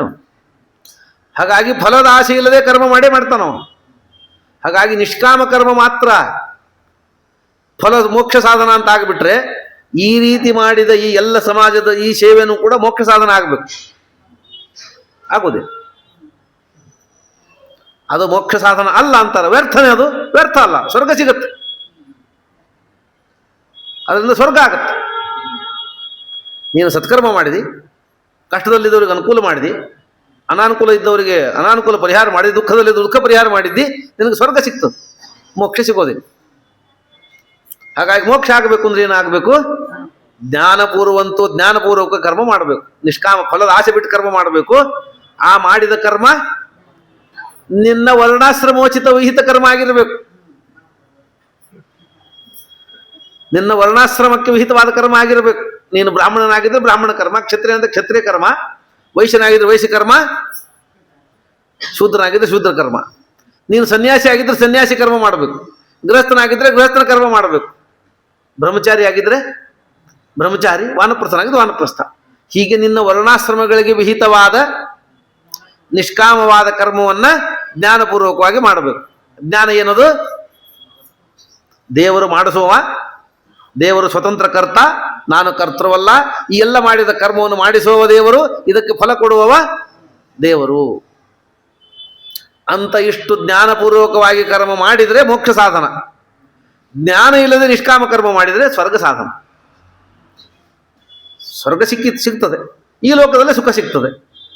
ಸ್ವರ್ಗ ಅಂದ್ರೆ ಸ್ವರ್ಗಕ್ಕೆ ಹೋಗಿ ಸ್ವರ್ಗ ಪಡಿಬೇಕು ಅಂತೇನಿಲ್ಲ. ಮತ್ತೆ ಸ್ವರ್ಗ ಅಂದ್ರೇನು? ಸುಖ. ಸ್ವರ್ಗ ಅಂದ್ರೆ ಸುಖ. ಇಲ್ಲಿ ಸುಖ ಆದರೂ ಸ್ವರ್ಗನೇ ಇದ್ದಂಗೆ ಅಲ್ಲ. ಹಾಗಾಗಿ ಸ್ವರ್ಗ ಪಡಿಲಿಕ್ಕೆ ಸ್ವರ್ಗಕ್ಕೆ ಹೋಗಬೇಕು, ಇಲ್ಲೂ ಸ್ವರ್ಗದ ಸುಖ ಆಗತ್ತೆ. ದುಃಖ ಪಡ್ಲಿಕ್ಕೆ ನರಕಕ್ಕೆ ಹೋಗಬೇಕು ಅಂತೇನಿಲ್ಲ, ಇಲ್ಲೂ ದುಃಖ ಆಗತ್ತೆ. ಕೇಳಿರಲಿಲ್ಲ, ಅಯ್ಯ ಎಂದರೆ ಸ್ವರ್ಗ, ಎಲವೋ ಎಂದರೆ ನರಕ, ಸ್ವರ್ಗ ನರಕ ಇಲ್ಲೇ ಇಹುದು ಕಾಣಿರಯ್ಯ ಅಂತ ಯಾರೋ ಹೇಳಿದ್ರಲ್ಲ ವಚನಕ. ಇದನ್ನು ಮಹಾಭಾರತ ಹೇಳುವ ಮಾತೇ ಇದು. ಸ್ವರ್ಗ ಇಲ್ಲಿ ಸುಖವಾಗಿದ್ದಾನೆ, ಏನು ಬಹಳ ತೊಂದರೆ ಇಲ್ಲ, ಕಷ್ಟ ಇಲ್ಲ ಅವನಿಗೆ. ಅವನಿಗೇನ್ರಿ ಸ್ವರ್ಗದಲ್ಲಿ ಇದ್ದಂಗಿದ್ದಾನವ ಅಂತೀವಿ.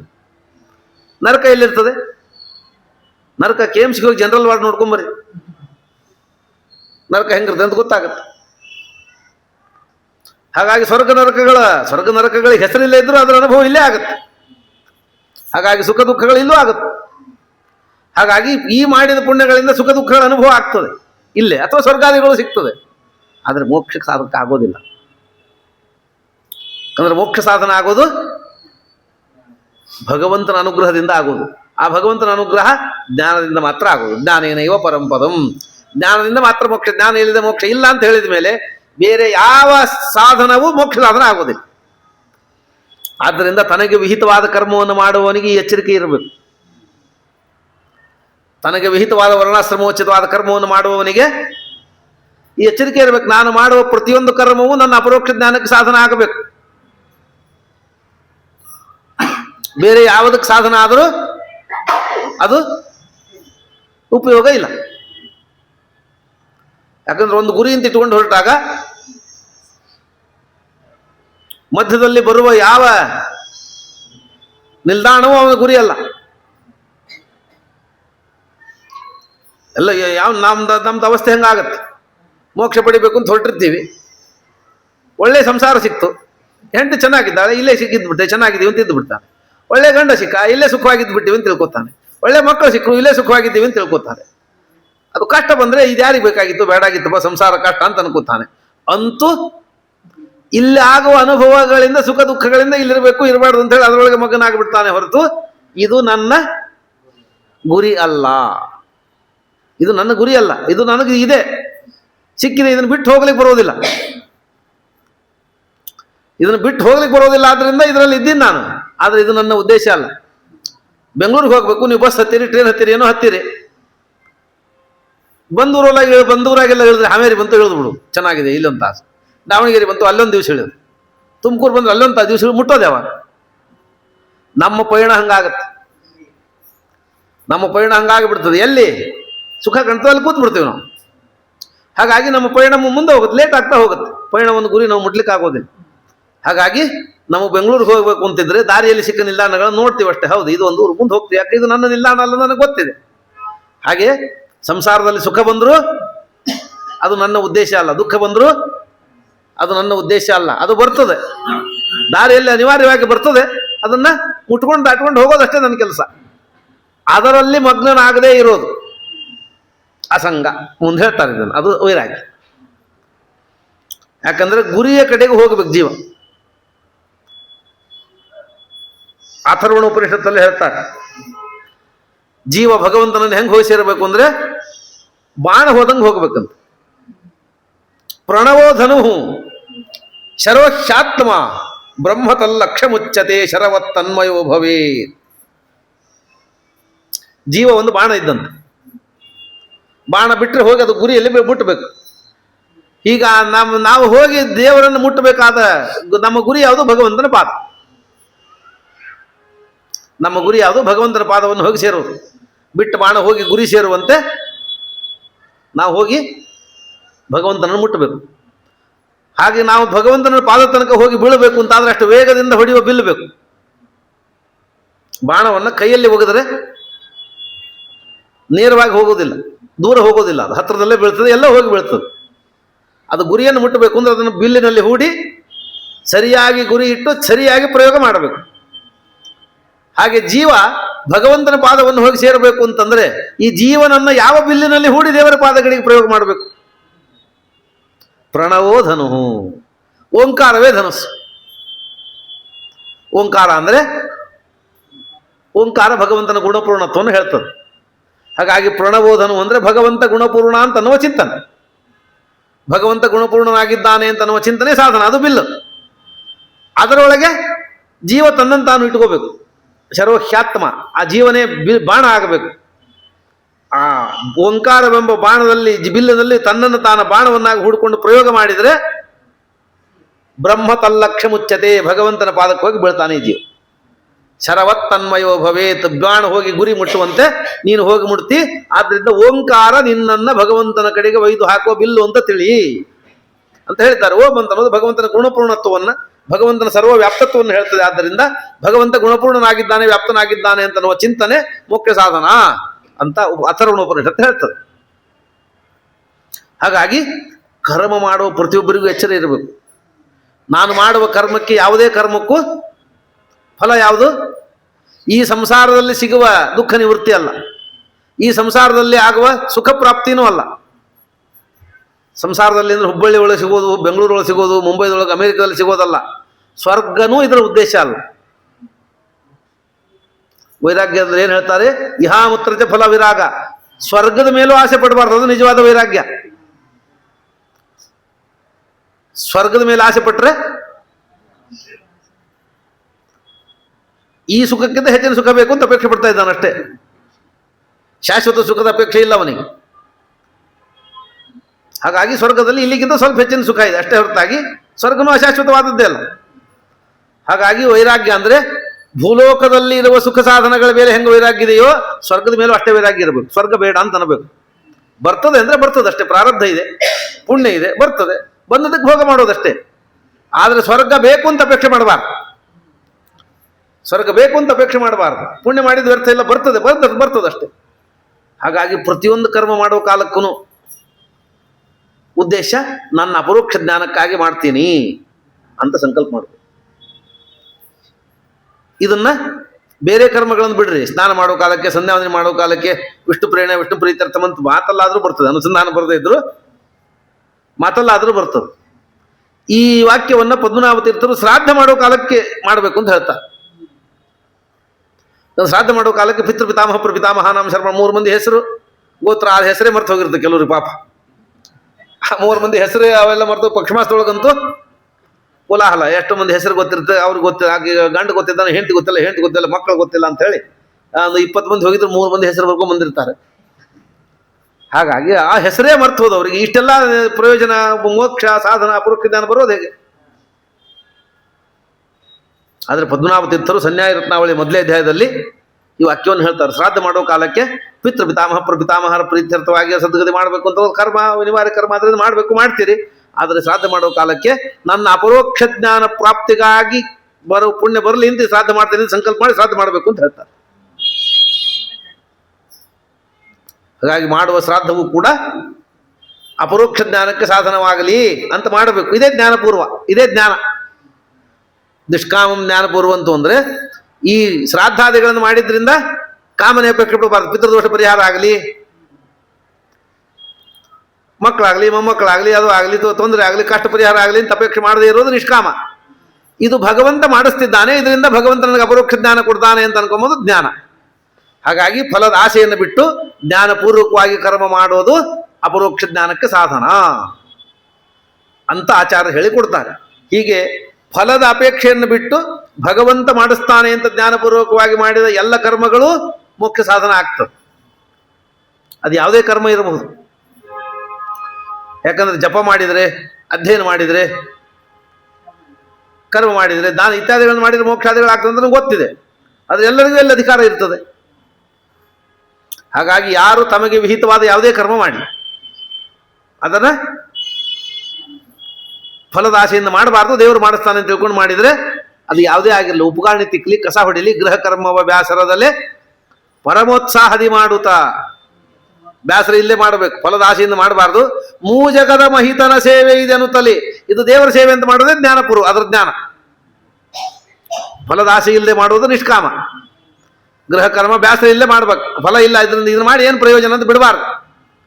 ಫಲ ಇರಲಿ ಇಲ್ಲೇ ಇರಲಿ ಮಾಡ್ಬಿಡು, ಫಲದ ಆಸೆ ಇಲ್ಲೇ ಮಾಡೋದು, ಬ್ಯಾಸರ ಇಲ್ಲೇ ಮಾಡೋದು. ಮೂಜಗದ ಮಹಿತನ ಸೇವೆ ಇದು. ನಾನು ಮಾಡೋದು, ನಾನು ಮನೆ ಪಾತ್ರೆ ತೊಳೆಯೋದು ನನ್ನ ಗಂಡ ಊಟ ಮಾಡಲಿ ಅಂತಲ್ಲ, ನನ್ನ ಮಕ್ಕಳು ಊಟ ಮಾಡಲಿ ಅಂತಲ್ಲ, ನನಗೆ ಹೊಟ್ಟೆ ತುಂಬಲಿ ಅಂತಲ್ಲ, ದೇವರ ಪ್ರೀತಿ ಆಗಲಿ ಅಂತ ಮಾಡೋದು. ಅದರಿಂದ ಇದೆಲ್ಲ ಹಾಗೆ ಆಗ್ತದೆ. ನಾನು ಅಡಿಗೆ ಮಾಡಿದರೆ ಯಾರ್ಯಾರಿಗೆ ಊಟ ಅಡಿಗೆ ಮಾಡಿದ್ರೆ ಅವ್ರ ಹೊಟ್ಟೆ ತುಂಬೇ ತುಂಬುತ್ತದೆ. ಆದರೆ ನನ್ನ ಉದ್ದೇಶ ಅದರಿಂದ ಭಗವಂತನ ಪ್ರೀತಿ ಆಗಲಿ, ಅಂತ ಮಾಡ್ತೀನಿ ಅಂತ ಅನ್ಕೊಂಬೋದು. ನಿಷ್ಕಾಮಂ ಜ್ಞಾನಪೂರ್ವಂತೂ ನಿವೃತ್ತಮೇ ಚೋಚ್ಯತೆ. ಕಾಮನೆ ಬಿಟ್ಟು ವಿಹಿತವಾದ ಯಾವುದನ್ನೂ ಭಗವಂತನ ಪ್ರೀತಿಗಾಗಿ ಮಾಡಿರೋದು ನಿಷ್ಕಾಮ ನಿವೃತ್ತ ಕರ್ಮ, ಅದು ಮೋಕ್ಷಕ್ಕೆ ಸಾಧನ ಆಗ್ತದೆ ಅಂತ ಹೇಳುವ ಮಾತನ್ನ ಆಚಾರ್ಯ ಹೇಳಿಕೊಡ್ತಾರೆ.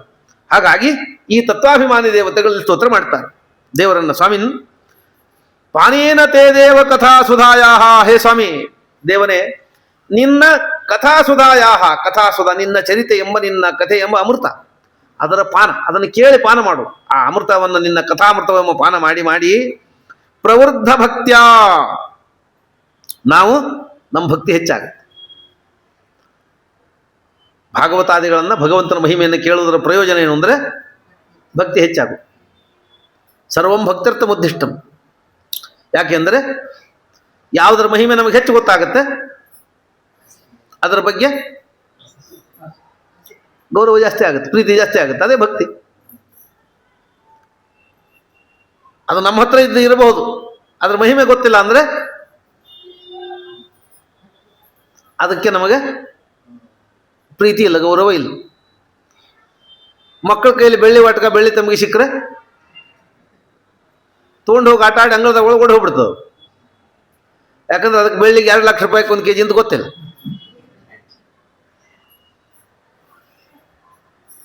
ಅದಕ್ಕೆ ಪ್ಲಾಸ್ಟಿಕ್ ಲೋಟನೂ ಅಷ್ಟೇ, ಬೆಳ್ಳಿ ಲೋಟ, ಅದು ಒಂದು ಆಟದ ಸಾಮಾನು, ಇದೊಂದು ಆಟದ ಸಾಮಾನು. ಕೈಯಲ್ಲಿ ತೊಗೊಂಡು ಆಟ ಆಡ್ತು, ಸಾಕಾದ್ರೆ ಒಗೆದೋಡು ಹೋಗ್ಬಿಡ್ತು. ಯಾಕಂದ್ರೆ ಇದ್ರ ಸಂಪಾದನೆಗೆ ಎಷ್ಟು ಕಷ್ಟ ಇದೆ, ಇದಕ್ಕೆ 2 ಲಕ್ಷ ರೂಪಾಯಿ ಇದೆ, ಇದನ್ನು ಸಂಪಾದನೆ ಮಾಡ್ಲಿಕ್ಕೆ ಎಷ್ಟು ಕಷ್ಟ ತರಬೇಕು ಅಂತ ಗೊತ್ತಿಲ್ಲ ಅದಕ್ಕೆ, ಅದು ಬಿಟ್ಟು ಹೋಯ್ತು.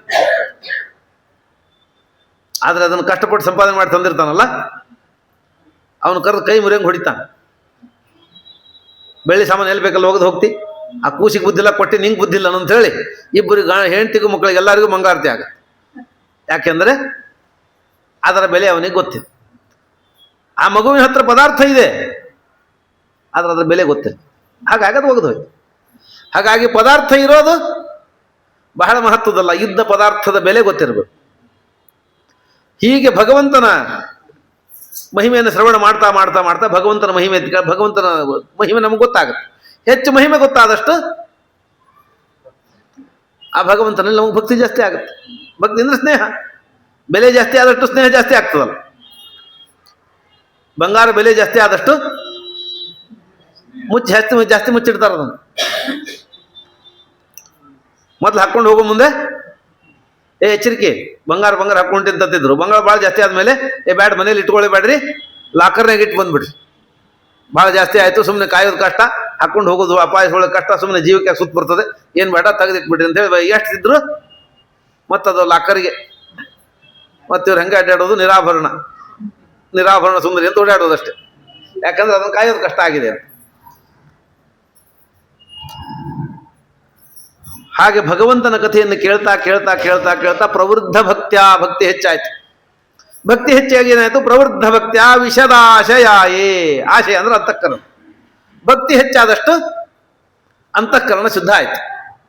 ಭಕ್ತಿ ಹೆಚ್ಚಾದಂತೆ ಅಂತಃಕರಣ ಅಂದ್ರೆ ಮನಸ್ಸು ಶುದ್ಧ ಆಯ್ತು. ಈ ಭಾಗವತದ ಉದ್ದೇಶವೇ ಮನಃಶುದ್ಧಿ. ಯಾಕೆಂದ್ರೆ ಮೋಕ್ಷ ಆಗೋದು ಯಾವುದರಿಂದ? ಮನಸ್ಸಿನಿಂದ. ಬಂಧನ ಆಗಿದ್ದು ಮನಸ್ಸಿನಿಂದ. ಮನೆಯೋ ಮನುಷ್ಯಾಣ ಕಾರಣಂ ಬಂಧ ಮೋಕ್ಷ. ಮನಸ್ಸು ಬಂಧಕ ಆಗಿದೆ ಅಂದ ಮೇಲೆ ಆ ಮನಸ್ಸೇ ನಮ್ಮನ್ನು ಬಿಡಿಸಬೇಕು ಅಂತಾದರೆ ಆ ಮನಸ್ಸು ಶುದ್ಧ ಆಗಬೇಕು. ಆ ಮನಸ್ಸು ಶುದ್ಧ ಆಗೋದು ಯಾವುದರಿಂದ? ಭಗವನ್ ಮಹಿಮಾ ಶ್ರವಣದಿಂದ. ಹಾಗಾಗಿ ಪಾನೇನ ತೇ ದೇವ ಕಥಾ ಸುಧಾಯಾಹ ಸಮೃದ್ಧ ಭಕ್ತ್ಯ ವಿಷದಾಶಯಾಯೇ. ನಿನ್ನ ಕಥೆಯನ್ನು ಕೇಳ್ತಾ ಕೇಳ್ತಾ ನಮ್ಮ ಭಕ್ತಿ ಸಮೃದ್ಧ ಆಯ್ತು. ಭಕ್ತಿ ಬೆಳೆದಂತೆ ನಮ್ಮ ವಿಷದಾಶಯ, ವಿಷದವಾದ ಶುದ್ಧವಾದ ಅಂತಃಕರಣ ಆಯ್ತು. ವಿಷದಾಶಯಾಯೇ. ಆಮೇಲೆ ಅವರು ಇಂಥ ಜ್ಞಾನ ಬಂತಲ್ಲ, ಅಂತಃಕರಣ ಶುದ್ಧ ಆಗುವ ಜ್ಞಾನ ಬಂತಲ್ಲ, ಅದೇ ವೈರಾಗ್ಯ ಸಾಕು. ಅದೇ ವೈರಾಗ್ಯದ ಫಲ. ಅಂದ್ರೆ ವೈರಾಗ್ಯ ಇಲ್ಲ ಅಂದ್ರೆ ಜ್ಞಾನ ನಿಂದಿರೋದಿಲ್ಲ. ವೈರಾಗ್ಯ ಇಲ್ಲ ಅಂದ್ರೆ ಜ್ಞಾನ ಸ್ಥಿರವಾಗಿ ಉಳಿಯೋದಿಲ್ಲ. ಹಾಗಾಗಿ ಜ್ಞಾನಕ್ಕೆ ವೈರಾಗ್ಯನ ಪೀಠ. ಅಂತಹ ವೈರಾಗ್ಯ ಸಾರಂ ಪ್ರತಿಲಭ್ಯ ಬೋಧಂ. ಇಂತಹ ಶ್ರೇಷ್ಠವಾದ ನಿನ್ನ ಭಕ್ತರೇನಿದ್ದಾರಲ್ಲ, ಯಥಾಂಜಸತ್ವಾಪುರ ಕುಂಠಧಿಷ್ಣ್ಯಂ, ಇಂಥವರು ಅಕುಂಠಧಿಷ್ಣ್ಯಂ, ಮತ್ತೆ ತಿರುಗಿ ಬರಲಾಗದ ನಿನ್ನ ಮೋಕ್ಷ ಅಂತ ಪುರವನ್ನು ಹೊಂತಾರೆ. ಹಾಗಾಗಿ ನಿನ್ನ ಭಗವಂತನ ಮಹಿಮಾ ಶ್ರವಣ ಅಂತನ್ನೋದು ಮೋಕ್ಷ ಸಾಧನ. ಮೋಕ್ಷ ಸಾಧನ ಅಂದರೆ ಮೊದಲು ಭಕ್ತಿ ಹೆಚ್ಚು ಮಾಡ್ತದೆ, ಭಕ್ತಿಯಿಂದ ಅಂತಃಕರಣ ಸಿದ್ಧ ಮಾಡ್ತದೆ. ಅಂತಃಕರಣ ಶುದ್ಧ ಆದ್ರೆ ಅಪರೋಕ್ಷ ಜ್ಞಾನ ಆಗುತ್ತೆ. ಆ ಅಪರೋಕ್ಷ ಜ್ಞಾನದಿಂದ ಮೋಕ್ಷ ಆಗ್ತದೆ. ಆದ್ದರಿಂದ ಶ್ರವಣ ಅಂತ ಅನ್ನೋದು ಮುಖ್ಯ ಸಾಧನ. ಆದ್ದರಿಂದ ನಿನ್ನ ಕಥೆಯನ್ನು ಕೇಳಿ ನಾವು ಪುನೀತರಾಗಿದ್ದೀವಿ ಅಂತ ದೇವತೆಗಳು ಸ್ತೋತ್ರ ಮಾಡಿ. ಇಲ್ಲಿ ಭಕ್ತಿ ಯೋಗದ ಸಾಧನ ಕ್ರಮವನ್ನು ಹೇಳ್ತಾ ಇದ್ದಾರೆ. ಇಲ್ಲಿ ಭಕ್ತಿ ಯೋಗದ ಮಹತ್ವವನ್ನು ಹೇಳ್ತಾ ಇದ್ದಾರೆ. ಭಕ್ತಿ ಮುಖ್ಯ ಸಾಧನವನ್ನು ಮಾಡ್ತದೆ ಅಂತ ನಮಗೆ ಗೊತ್ತಾಯ್ತು. ಈಗ ಭಕ್ತಿಯಿಂದ ಮೋಕ್ಷ ಆಗ್ತದೆ ಅಂತ ಗೊತ್ತಿದೆ. ಮತ್ತೆ ಯಾಕೆ ಹೇಳ್ತೀರಿ ನೀವು ಅಂದರೆ, ವಿಷ್ಣು ತೀರ್ಥರಂದ್ರು ಭಕ್ತಿಯಿಂದ ಮೋಕ್ಷ ಸಾಧನ ಮೋಕ್ಷ ಆಗ್ತದೆ ಅಂತ ಅಷ್ಟೇ ಹೇಳಿ ಕೊಟ್ಟಿಲ್ಲ ನಾವು. ಭಕ್ತಿ ಸಾಧನಗಳಲ್ಲಿ ಬಹಳ ಶ್ರೇಷ್ಠವಾದದ್ದು ಅಂತ ಹೇಳಿ ಕೊಡ್ತೀವಿ ನಾವು ಅಂತ ಬರೀತಾರೆ. ಯಾಕೆಂದ್ರೆ ಮೋಕ್ಷವನ್ನು ಹೊಂದಲಿಕ್ಕೆ ಎರಡು ಮಾರ್ಗ ಇದೆ. ಒಂದು ಜ್ಞಾನಯೋಗ, ಕರ್ಮಯೋಗ. ಜ್ಞಾನಯೋಗ ಅಂದ್ರೆ ಭಕ್ತಿ ಯೋಗ, ಜ್ಞಾನಯೋಗ ಎರಡು ಒಂದೇ. ಯಾಕಂದ್ರೆ ಜ್ಞಾನ ಭಕ್ತಿ ಬೇರೆ ಅಲ್ಲ. ನಮ್ಮ ಪ್ರಕಾರ ಜ್ಞಾನ ಭಕ್ತಿ ಬೇರೆ ಅಲ್ಲ. ಜ್ಞಾನಸ್ಯ ಭಕ್ತಿ ಭಾಗತ್ವ. ಜ್ಞಾನ ಇಲ್ಲ ಭಕ್ತಿನೇ ಬರುವಂಗಿಲ್ಲ, ಅಥವಾ ಭಕ್ತಿ ಇಲ್ಲದವನಿಗೆ ಜ್ಞಾನ ಬರುವಂಗಿಲ್ಲ. ಹಾಗಾಗಿ ಭಕ್ತಿ ಅಂದ್ರೇ ಮಹಾತ್ಮ ಜ್ಞಾನಪೂರ್ವಕವಾದ ಸುದೃಢ ಸ್ನೇಹ.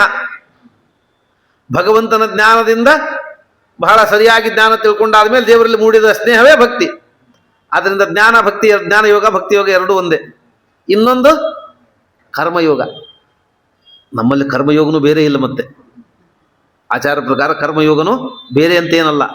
ಕರ್ಮಯೋಗ ಜ್ಞಾನಯೋಗ ಅಂತ ಎರಡು ವಿಭಾಗ ಮಾಡಿ, ಕರ್ಮ ಅಂದರೆ ಕರ್ಮ ಮಾಡೋರಿಗೂ ಜ್ಞಾನ ಇರ್ತದೆ, ಆದ್ರೆ ಅವರಿಗೆ ಕರ್ಮದ ಪ್ರಮಾಣ ಜಾಸ್ತಿ, ಹೆಚ್ಚು ಕರ್ಮಾಚರಣೆ ಮಾಡ್ತಾರೆ. ಜ್ಞಾನಿಗಳಿಗೆ ಅವರು ಕರ್ಮ ಮಾಡಬೇಕು, ಆದರೆ ಅವರು ಕರ್ಮ ಸ್ವಲ್ಪ ಸಂಕೋಚ ಮಾಡಿ ಜ್ಞಾನವನ್ನು ಹೆಚ್ಚು ಸಂಪಾದನೆ ಮಾಡ್ತಾರೆ. ಆದರೆ ಜ್ಞಾನಯೋಗಿ ಆದವನು ಕರ್ಮ ಮಾಡಬೇಕು, ಕರ್ಮಯೋಗಿ ಆದವನು ಜ್ಞಾನ ಸಂಪಾದನೆ ಮಾಡಿರಬೇಕು. ಕರ್ಮಯೋಗ ಅಂದರೆ ಅವನಿಗೇನು ಜ್ಞಾನ ಬೇಕಾಗಿಲ್ಲ, ಬರೀ ಕರ್ಮ ಮಾಡಿದ್ರೆ ಸಾಕು. ಜ್ಞಾನಯೋಗಿ ಅಂತ ಆದರೆ ಅವನು ಕರ್ಮ ಮಾಡೋದಿಲ್ಲ ಅಂತ. ಜ್ಞಾನಿಯಾದವನಿಗೆ ಕರ್ಮದ ಹಂಗಿಲ್ಲ ಅಂತ ವ್ಯಾಖ್ಯಾನ ಮಾಡಿದ್ದಾರೆ. ಇದಕ್ಕೆ ಜ್ಞಾನಿ ಆದಮೇಲೆ ಕರ್ಮವನ್ನು ಮಾಡಬೇಕಾಗಿಲ್ಲ ಅಂತ ಆಚಾರ ಹಂಗೊಪ್ಪೋದಿಲ್ಲ. ಜ್ಞಾನಿ ಆದ ಮೇಲೆ ಕರ್ಮ ಮಾಡಬೇಕಾಗಿಲ್ಲ ಅಂದ್ರೆ ಅಪರೋಕ್ಷ ಜ್ಞಾನಿಗಳ ಕರ್ಮ ಯಾಕೆ ಮಾಡಬೇಕು? ಅಪರೋಕ್ಷ ಜ್ಞಾನಿ ಆದವು ಕರ್ಮ ಯಾಕೆ ಮಾಡಬೇಕು? ಮಾಡ್ತಾರೆ, ಮಾಡಲೇಬೇಕು ಅಂತಿದೆ. ಸ್ವಯಂ ಶ್ರೀಮದಾಚಾರ್ಯರು ಅಪರೋಕ್ಷ ಜ್ಞಾನಿಗಳಲ್ಲ, ಅಪರೋಕ್ಷ ಜ್ಞಾನೋತ್ತಮರು, ಜೀವೋತ್ತಮರು ಅವತಾರ ಮಾಡಿ ಮಾಡಬೇಕಾದ ಎಲ್ಲ ಕರ್ಮಗಳನ್ನು ವಿಧಿವಿಧಾನಪೂರ್ವಕವಾಗಿ ಮಾಡಿ ತೋರಿಸಿಕೊಟ್ಟು ಹೋದದ್ದು. ಯಾಕಂದ್ರೆ ಅಪರೋಕ್ಷ ಜ್ಞಾನಿ ಆದಮೇಲೆ ಕರ್ಮ ಮಾಡೋದಿಲ್ಲ ಅಂತ ಆಗಿಬಿಟ್ರೆ ಮೋಕ್ಷದಲ್ಲಿ ಅವನಿಗೆ ಆನಂದ ಜಾಸ್ತಿ ಸಿಗೋದಿಲ್ಲ. ಯಾಕಂದ್ರೆ ನಾವು ಈಗ ಮಾಡಿದ ಪುಣ್ಯ ನಮಗೆ ಅದಕ್ಕೆ ಉಪಯೋಗ. ಪೂರ್ವಭಾವಿ ಶುಭಾನ ಅಂತೂ ಜ್ಞಾನೇನೈವ ಕೃತಾರ್ಥತ. ಅಪರೋಕ್ಷ ಜ್ಞಾನಕ್ಕಿಂತ ಮೊದಲು ಮಾಡಿದ ಎಷ್ಟೇ ಪುಣ್ಯ ಇರಲಿ ಅದು ಮೋಕ್ಷದಲ್ಲಿ ಉಪಯೋಗ ಬೀಳೋದಿಲ್ಲ. ಅಪರೋಕ್ಷ ಜ್ಞಾನಕ್ಕಿಂತ ನೀವು ಬೇಕಾದಷ್ಟು ಪುಣ್ಯ ಮಾಡಿ ಇಟ್ಟುಕೊಂಡ್ರು ಅಪರೋಕ್ಷ ಜ್ಞಾನ ಆದ್ರೆ ಆ ಪುಣ್ಯದ ಕೆಲಸ ಮುಗಿತಲ್ಲಿ, ಕೃತಾರ್ಥ ಆಯ್ತದ, ಅದ್ರ ಕೆಲಸ ಮುಗಿದೋಯ್ತು. ಅದೇ ಅನಿಷ್ಟ ಪುಣ್ಯವಾಗಿ ಉಳಿತದೆ. ಅನಿಷ್ಟ ಪುಣ್ಯ ರಾಯರು ಹಂಚ್ತಾರೆ, ಜ್ಞಾನಿಗಳು ಕೊಡ್ತಾರೆ ಅಂದ್ರೆ ಅದೇ ಅವ್ರಿಗೆ ಇನ್ನೇನು ಬೇಡ, ಮಾಡಿಟ್ಟದ್ದಿದೆ ನೀವು ತೊಗೊಂಡು ಹೋಗ್ರಿ ಅಂತ ಕೊಡ್ತಾರೆ. ಹಾಗಾಗಿ ಅಪರೋಕ್ಷ ಜ್ಞಾನಕ್ಕಿಂತ ಮೊದಲು ಮಾಡಿದ ಎಷ್ಟೇ ಪುಣ್ಯ ಇರಲಿ ಅದು ಅಪರೋಕ್ಷ ಜ್ಞಾನ ಹುಟ್ಟಿಸಿದ್ರೆ ಅದು ಕೆಲಸ ಮುಗೀತು. ಅಂದ್ರೆ ಅಪರೋಕ್ಷ ಜ್ಞಾನ ಮಾಡೋದು ಅಂದ್ರೆ ಏನರ್ಥ? ಮೋಕ್ಷಕ್ಕೆ ನಿಶ್ಚಯ ಮಾಡೋದು. ಅಪರೋಕ್ಷ ಜ್ಞಾನ ಆಯ್ತು ಅಂದ್ರೆ ಮೋಕ್ಷ ನಿಶ್ಚಯ ಆಯ್ತು ಅಂತ ಅರ್ಥ. ಅಪಾಯಿಂಟ್ಮೆಂಟ್ ಲೆಟರ್ ಬಂದಂಗ ಅದು. ಮೋಕ್ಷಕ್ಕೆ ಅಪಾಯಿಂಟ್ಮೆಂಟ್ ಲೆಟರ್ ಕೊಟ್ಟರು ಅಂತ ಅರ್ಥ. ಹಾಗಾಗಿ ಅಪರೋಕ್ಷ ಜ್ಞಾನ ಆಯ್ತು ಅಂದ್ರೆ ನೀನು ಮೋಕ್ಷ ನಿಶ್ಚಿತ ಅಂತ ಒಂದು ದೇವ್ರ ಲೆಟರ್ ಕೊಟ್ಟ ನಮ್ಮ ಕೈಗೆ ಅಂತ ಅಷ್ಟೇ ಅರ್ಥ. ಆದ್ರೆ ಅಷ್ಟು ಅಪಾಯಿಂಟ್ಮೆಂಟ್ ಲೆಟರ್ ಸಂಬಳ ಕೇಳಿದ್ರೆ, ಅಪಾಯಿಂಟ್ಮೆಂಟ್ ಲೆಟರ್ ಇಸ್ಕೊಂಡು ಮನೆ ಮಾಡ್ಕೊಂಡು 1ನೇ ತಾರೀಕು ಹೋಗಿ ನಂಗೆ ಅಪಾಯಿಂಟ್ಮೆಂಟ್ ಲೆಟರ್ ಇದೆ ಸಂಬಳ ಕೊಡ್ರಿ ಅಂತ ಹೋದ್ರೆ ನೀನು ಮಾಡಿದ ಕೆಲಸ ಏನು ಅಂತ ಅಪಾಯಿಂಟ್ಮೆಂಟ್ ಲೆಟರ್ ಆದ್ಮೇಲೆ ರಿಪೋರ್ಟ್ ಮಾಡ್ಕೋಬೇಕಲ್ಲ, ಕೆಲಸಕ್ಕೆ ಬಂದಿರಬೇಕಲ್ಲ, ಏನು ಕೆಲಸ ಮಾಡಿದ್ದು, ನಿನ್ನ ಕೆಲಸ ಏನು ಮಾಡಿದ್ದಿ, ಆಮೇಲೆ ಸಂಬಳ ಅಲ್ಲ. ಹಾಗಾಗಿ ಅಪರೋಕ್ಷ ಜ್ಞಾನ ಅಂತ ಅನ್ನೋದು ಮೋಕ್ಷಕ್ಕೆ ಅಪಾಯಿಂಟ್ಮೆಂಟ್ ಲೆಟರ್ ಅಷ್ಟೇ ಅದು. ಹಾಗೆ ನೀನು ಡಿಗ್ರಿ ಇದೆ, ಇಂಟರ್ವ್ಯೂ ಚೆನ್ನಾಗಿ ಮಾಡಿದ್ದಿ ಅಂತ ಆದರೆ ಅಪಾಯಿಂಟ್ಮೆಂಟ್ ಲೆಟರ್ ಕೊಡ್ತಾರೆ. ಹಾಗೆ ಅಪರೋಕ್ಷ ಜ್ಞಾನಕ್ಕಿಂತ ಮೊದಲು ನೀನು ಬಹಳ ಸಾಧನ ಮಾಡಿದರೆ ಅಪರೋಕ್ಷ ಜ್ಞಾನ ಆಯ್ತು, ನಿನಗೆ ಅಪಾಯಿಂಟ್ಮೆಂಟ್ ಲೆಟರ್ ಬಂತು. ಅಪಾಯಿಂಟ್ಮೆಂಟ್ ಲೆಟರ್ ಕಥೆ ಮುಗೀತು ಇಲ್ಲಿಗೆ. ಅದು ಮುಂದೆ ನಿಂಗೆ ಸಂಬಳ ಕೊಡಿಸೋದಲ್ಲ, ಅದನ್ನ ಇಟ್ಕೊಂಡು ಮನೆಯಾಗ ಕೂತಿರ್ತದೆ ಅಷ್ಟೇ. ಅದು ನಿನಗೆ ಸಂಬಳ ಸಿಗಬೇಕು ಅಂದರೆ ನೀನು ಆಮೇಲೆ ಕೆಲಸ ಮಾಡಬೇಕು. ಆಮೇಲೆ ನೀನು ಎಷ್ಟು ಹೆಚ್ಚು ಕೆಲಸ ಮಾಡ್ತೆ ಎಷ್ಟು ಪ್ರಮೋಷನ್ ಆಗುತ್ತೆ, ಹೆಚ್ಚು ಸಂಬಳ ಆಗುತ್ತೆ, ನೀನು ಪದವಿಯನ್ನು ಉನ್ನತವನ್ನು ಪಡಿತಾ ಹೋಗ್ತಿ. ಈಗ ಅಪರೋಕ್ಷ ಜ್ಞಾನ ಅಂದರೆ ನಿನಗೆ ಅಪಾಯಿಂಟ್ಮೆಂಟ್ ಲೆಟರ್ ಆಯ್ತು, ಆಮೇಲೆ ಮಾಡಿದ ಸಾಧನದಿಂದ ಮೋಕ್ಷದಲ್ಲಿ ಸುಖ ಆಗೋದು. ಮೊದಲು ಮಾಡಿದ ಯಾವ ಪುಣ್ಯವೂ ಮೋಕ್ಷಕ್ಕೆ ಬರೋದಿಲ್ಲ. ಮೊದಲು ಮಾಡಿದ ಯಾವ ಪುಣ್ಯವೂ ಮೋಕ್ಷಕ್ಕೆ ಬರೋದಿಲ್ಲ. ಯಾಕಂದ್ರೆ ಮೊದಲು ಮಾಡಿದ ಕರ್ಮ ಯಾವುದಾದ್ರೂ ಸಂಚಿತದೊಳಗೆ ಸೇರ್ಕೊಂಡಿರ್ಬೇಕಲ್ಲ. ಕರ್ಮಗಳೇ ಮೂರು: ಸಂಚಿತ ಇಲ್ಲ ಪ್ರಾರಬ್ಧ, ಆಗಾಮಿ. ಆಗಾಮಿ ಕರ್ಮ ಮುಂದಾಗೋದು, ಅದು ಹೋಯ್ತು. ಸಂಚಿತ ಕರ್ಮ ಎಲ್ಲ ನಾಶ ಆಗೋಯ್ತು. ಹಾಗಾಗಿ ನೀನು ಮಾಡಿದ ಪಾಪ ಪುಣ್ಯಗಳೆಲ್ಲ ಕತ್ತರಿಸುವತ್ತೇನಿಲ್ಲ ನಿನ್ನ ಹತ್ರ. ಈಗ ಪ್ರಾರಬ್ಧ ಮಾತ್ರ ಒಂದಿಷ್ಟಿದೆ. ಆ ಪ್ರಾರಬ್ಧ ಇದ್ದಾಗ ನೀನು ಮತ್ತೆ ಪುಣ್ಯ ಸಂಪಾದನೆ ಮಾಡಿಕೊಂಡೆ ಅದು ಹೋಗಬೇಕಟ್ಟೆ ಹೊರತಾಗಿ ನಿನ್ನ ಸಂಚಿತ ಪುಣ್ಯ ಪಾಪಗಳೇ ನಾಶ ಆಗಿ ಹೋಗ್ಬಿಟ್ಟಿದೆ. ಹಾಗಾಗಿ ಹಿಂದೆ ಮಾಡಿದ ಯಾವ ಪುಣ್ಯವೂ ನಿನಗೆ ಮೋಕ್ಷದಲ್ಲಿ ಉಪಯೋಗ ಬೀಳೋದಲ್ಲ. ಅಪರೋಕ್ಷ ಜ್ಞಾನ ಆದ ಮೇಲೆ ಮಾಡಿದ ಪುಣ್ಯವೇ ಮೋಕ್ಷದಲ್ಲಿ ಸಾಧಕ, ಆನಂದಕ್ಕೆ ಸಾಧನ. ಹಾಗಾಗಿ ದೇವತೆಗಳಿಗೆ ಯಾರು ಹೆಚ್ಚು ದೊಡ್ಡವರೋ, ತಾರತಮ್ಯದಲ್ಲಿ ದೊಡ್ಡವರೋ, ಅವರಿಗೆ ಅಪರೋಕ್ಷ ಜ್ಞಾನ ಆದಮೇಲೆ ಹೆಚ್ಚು ಸರ್ತಿ ಹುಟ್ಟುತ್ತಾರೆ. ಅಪರೋಕ್ಷ ಜ್ಞಾನ ಆದಮೇಲೆ ಅವರಿಗೆ ಹೆಚ್ಚು ಅವತಾರಗಳಿರ್ತದೆ, ಹೆಚ್ಚು ಸರ್ತಿ ಹುಟ್ಟಿ ಬರ್ತಾರೆ ಭೂಮಿಯಲ್ಲಿ. ಯಾಕಂದ್ರೆ ಅವರಿಗೆ ಮೋಕ್ಷದಲ್ಲಿ ಅಷ್ಟು ಹೆಚ್ಚು ಆನಂದ ಪಡೆಯೋರಿದ್ದಾರೆ. ನ್ಯಾಯವರ್ಣದಲ್ಲಿ ಆಚಾರ್ಯ ಮಾತನ್ನು ಹೇಳ್ತಾರೆ, ಮೋಕ್ಷ ಮೊದಲಿಗೆ ಯಾರಿಗೆ ಆಗೋದು? ಮನುಷ್ಯರಿಗ ದೇವತೆಗಳಿಗೂ? ಮನುಷ್ಯರಿಗೆ ಮೊದಲಾಗುತ್ತೆ. ತ್ವರೆಯೈವ ಮನುಷ್ಯಾಣಾಂ ಅತ್ವರೆಯೈವ ದೇವಾನಾಂ. ಯಾಕೆಂದ್ರೆ ದೇವತೆಗಳು ನಮ್ಮೊಳಗಿರ್ತಾರೆ, ತತ್ವಾಭಿಮಾನಿಗಳಾಗಿ ನಮ್ಮೊಳಗಿದ್ದಾರೆ. ನಮ್ಮೊಳಗಿದ್ದು ದೇಹವನ್ನು ನಡೆಸ್ತಾರೆ, ಪ್ರತಿ ಜನ್ಮದಲ್ಲೂ ನಡೆಸಬೇಕು, ಯಾವ ದೇಹದ ಬಂದರೂ ಸರಿ. ಹಾಗಾಗಿ ನಾವು ಮೋಕ್ಷಕ್ಕೆ ಹೋದ ಮೇಲೆ ಅವರು ಬರಬೇಕಲ್ಲ. ಈ ದೇಹವನ್ನು ನಡೆಸೋರು ಅವರು ಅಂತ ಆದಮೇಲೆ ಡ್ರೈವರ್ ಮೊದಲೇ ಡಿಪೋಗೆ ಬಸ್ ಹಚ್ಚಿ ಮಲ್ಕೊಂಡ್ಬಿಟ್ರ ಅಂದ್ರೆ ನಾವು ಮುಂದೆ ಊರಿಗೆ ಮುಟ್ಟೋದು ಹೇಗೆ? ಹಾಗಾಗಿ ನಮ್ಮನ್ನು ಬಸ್ ಸ್ಟ್ಯಾಂಡಿಗೆ ಇಳಿಸಿ ಆಮೇಲೆ ಡ್ರೈವರ್ ಗಾಡಿ ಡಿಪೋಗೆ ಹಚ್ಚಿ ಮಲ್ಕೋಬೇಕು. ಹಾಗೆ ಜೀವನನ್ನು ಮೋಕ್ಷಕ್ಕೋ ನರಕಕ್ಕೋ ತಮಸ್ಸಿಗೋ ಎಲ್ಲಿ ಹೋಗಬೇಕು ಅಲ್ಲಿಗೆ ಮುಟ್ಟಿಸಿ ತತ್ವಾಭಿಮಾನಿಗಳು ಹೋಗಬೇಕು ಮುಂದೆ. ಹಾಗಾಗಿ ದೇವತೆಗಳಿಗೆ ಮೋಕ್ಷ ತಡ ಆಗುತ್ತೆ, ಮನುಷ್ಯರಿಗೆ ಬೇಗ ಆಗುತ್ತೆ. ಬೇಗ ಅಂದರೆ 4 ದಿವಸ 8 ದಿವಸ ಅಲ್ಲ, ಕಲ್ಪಗಳ ವ್ಯತ್ಯಾಸ ಇರ್ತದೆ. ಕಲ್ಪಗಳಲ್ಲಿ ವ್ಯತ್ಯಾಸ ಇರ್ತದೆ. ಮನುಷ್ಯರಿಗೆ ಒಂದು ಕಲ್ಪದ ಸಾಧನೆ, ಈ ಕಲ್ಪದಲ್ಲಿ ಅಪರೋಕ್ಷ ಜ್ಞಾನ ಆದರೆ ನಾವು ಈ ಕಲ್ಪದ ಬ್ರಹ್ಮದೇವರ ಜೊತೆಗೆ ಹೋಗ್ಬಿಡ್ಬೇಕಷ್ಟೇ, ನಾವು ಮತ್ತೊಮ್ಮೆ ಬರೋಂಗಿಲ್ಲ ನಾವು. ಅದರ ದೇವತೆಗಳಿಗೆ ಕಲ್ಪಗಳಿರ್ತದೆ. ಇಂದ್ರನಿಗೆ 10 ಕಲ್ಪ, ಅಪರೋಕ್ಷ ಜ್ಞಾನ ಅಂದರೆ 10 ಕಲ್ಪ. ರುದ್ರದೇವರಿಗೆ ಅಪರೋಕ್ಷ ಜ್ಞಾನ ಆದಮೇಲೆ 40 ಕಲ್ಪ. ವಾಯುದೇವರಿಗೆ ಅಪರೋಕ್ಷ ಜ್ಞಾನ ಆದಮೇಲೆ 100 ಕಲ್ಪ. 100 ಕಲ್ಪದ ಸಾಧನೆ ಇದೆ. ಹಾಗಾಗಿ ಅತಿ ಹೆಚ್ಚು ಅಪರೋಕ್ಷ ಜ್ಞಾನ ಆದಮೇಲೆ ಬಹಳ ತಡವಾಗಿ ಮೋಕ್ಷ ಆಗೋದು ಯಾರಿಗೆ? ಬ್ರಹ್ಮದೇವರಿಗೆ, ವಾಯುದೇವರಿಗೆ. ಹಾಗಾಗಿ ಅತಿ ಹೆಚ್ಚು ಆನಂದ ಅವರಿಗೆ, ಶತಾನಂದ. ಅವರಿಗಿಂತ ಕಡಿಮೆ ಆನಂದ ರುದ್ರದೇವರಿಗೆ 40 ಕಲ್ಪ. ಅವರಿಗಿಂತ ಕಡಿಮೆ ಆನಂದ ಇಂದ್ರರಿಗೆ, ಅವರಿಗಿಂತ ಕಡಿಮೆ ಆನಂದ ಕಡಿಮೆ ದೇವತೆಗಳಿಗೆ, ಅವರಿಗಿಂತ ಕಡಿಮೆ ಆನಂದ ದೇವೋತ್ತಮರಿಗೆ, ಆಮೇಲೆ ಮನುಷ್ಯರಿಗೆ. ಯಾಕಂದ್ರೆ ಇವ್ರದ್ದು ಸಾಧನೆ ಬಹಳ ಕಡಿಮೆ. ಒಂದು ಅಪರೋಕ್ಷ ಜ್ಞಾನ ಆದಮೇಲೆ ಒಂದು ಕಲ್ಪದಲ್ಲಿ ಮಾತ್ರ ಸಾಧನೆ ಮಾಡ್ತಾರೆ. ಹಾಗಾಗಿ ಬೇಗ ಮೋಕ್ಷ ಆಗೋದು ಮನುಷ್ಯರಿಗೆ, ತಡದ ಮೋಕ್ಷ ಆಗೋದು ದೇವತೆಗಳಿಗೆ. ಅದರೊಳಗೂ ತಡದ ಮೋಕ್ಷ ಆಗೋದು ಉತ್ತಮ ದೇವತೆಗಳಿಗೆ. ಆದರೆ ಬೇಗ ಮೋಕ್ಷ ಆಗೋದು ಗುಣ ಅಲ್ಲ. ಬೇಗ ಮೋಕ್ಷಕ್ಕೆ ಹೋಗೋದು ಗುಣ ಅಲ್ಲ, ಸಾಧನೆ ಮಾರ್ಗದಲ್ಲಿ ಗುಣ ಅಲ್ಲ, ಅದು ದೋಷ. ಅದು SLC ಆದ್ಕೊಳ್ಳೆ ನೌಕರಿ ಹಿಡಿದ್ರೆ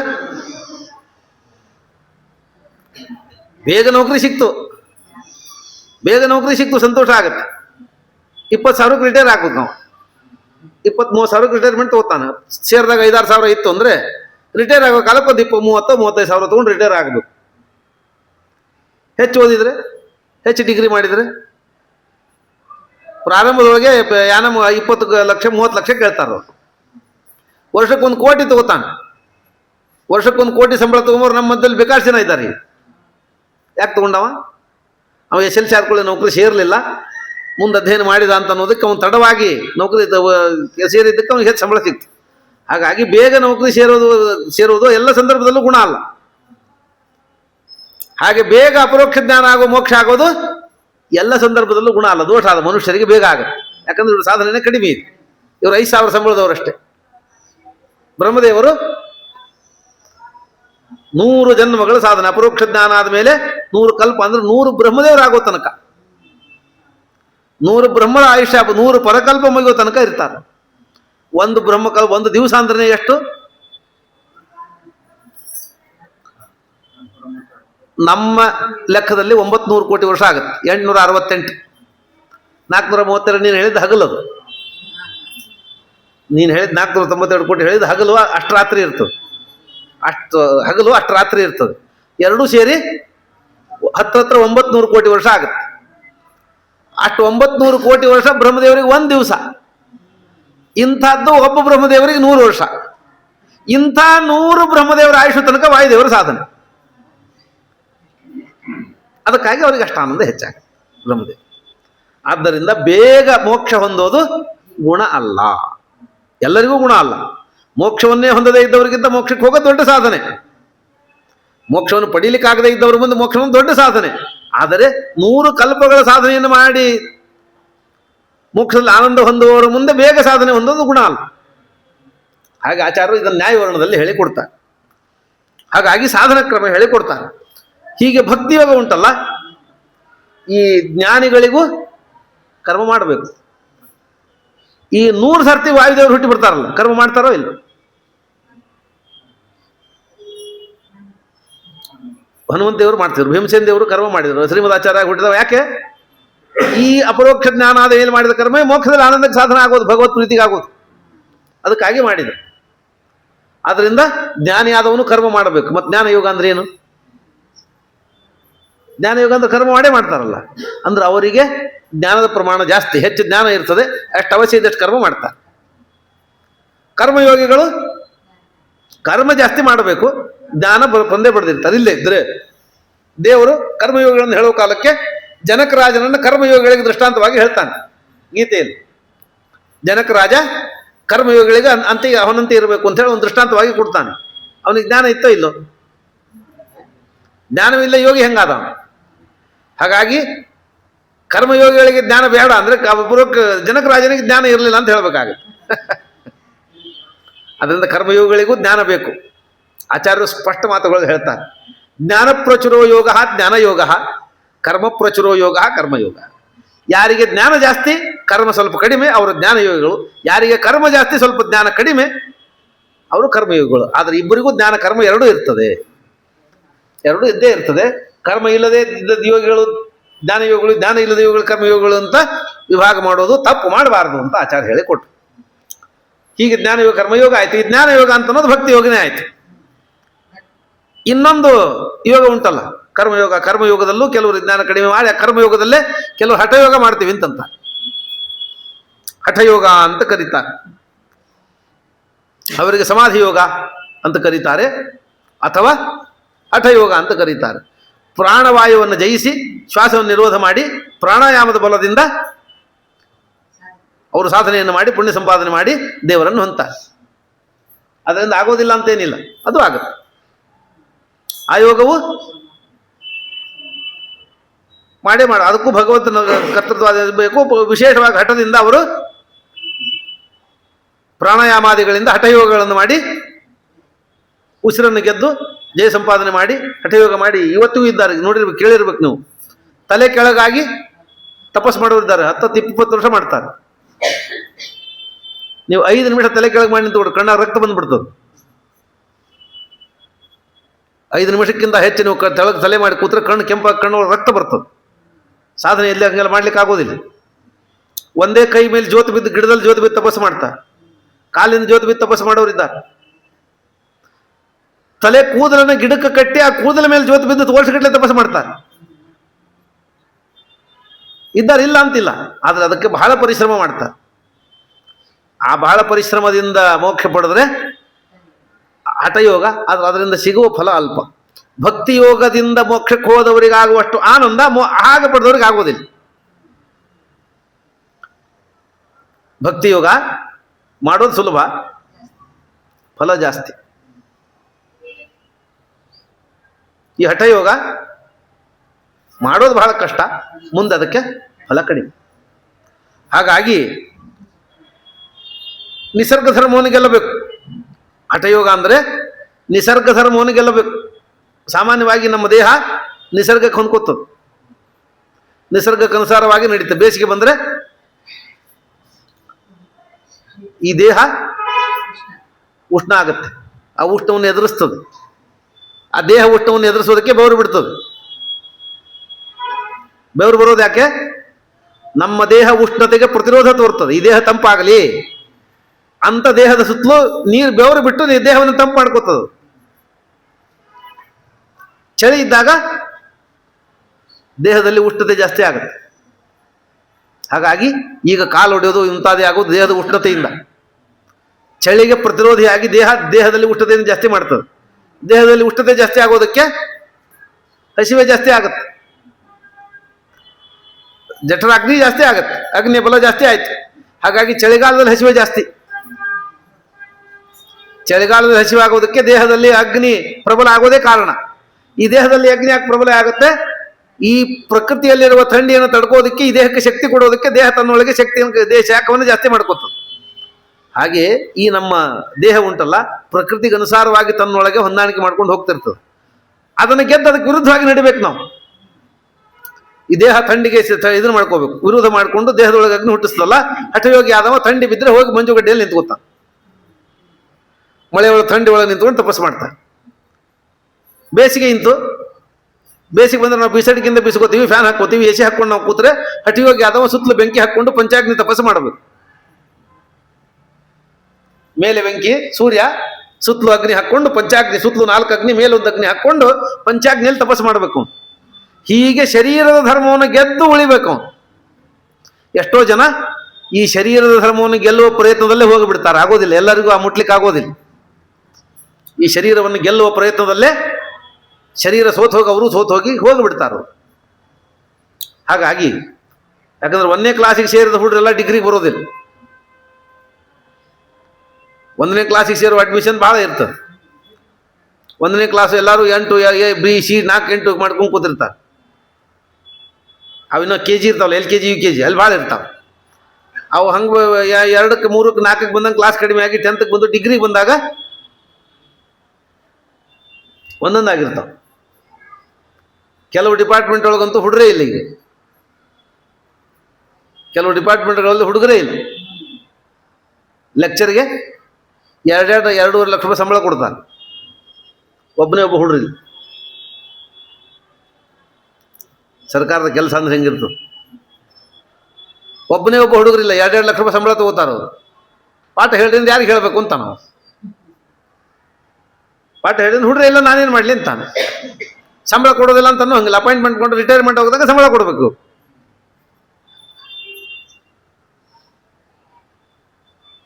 ನಿಮಗೆ ಬೇಕಾದ್ರೆ ನಾನೇ ಒಂದು 10 ಮಂದಿ ಲಿಸ್ಟ್ ಕೊಡ್ತೀನಿ, ಇಲ್ಲೇ ಹುಬ್ಳಿ ಧಾರವಾಡದಲ್ಲಿ ಇದ್ದವ್ರದ್ದು ಅಂತ ಲೆಕ್ಚರ್ಸ್.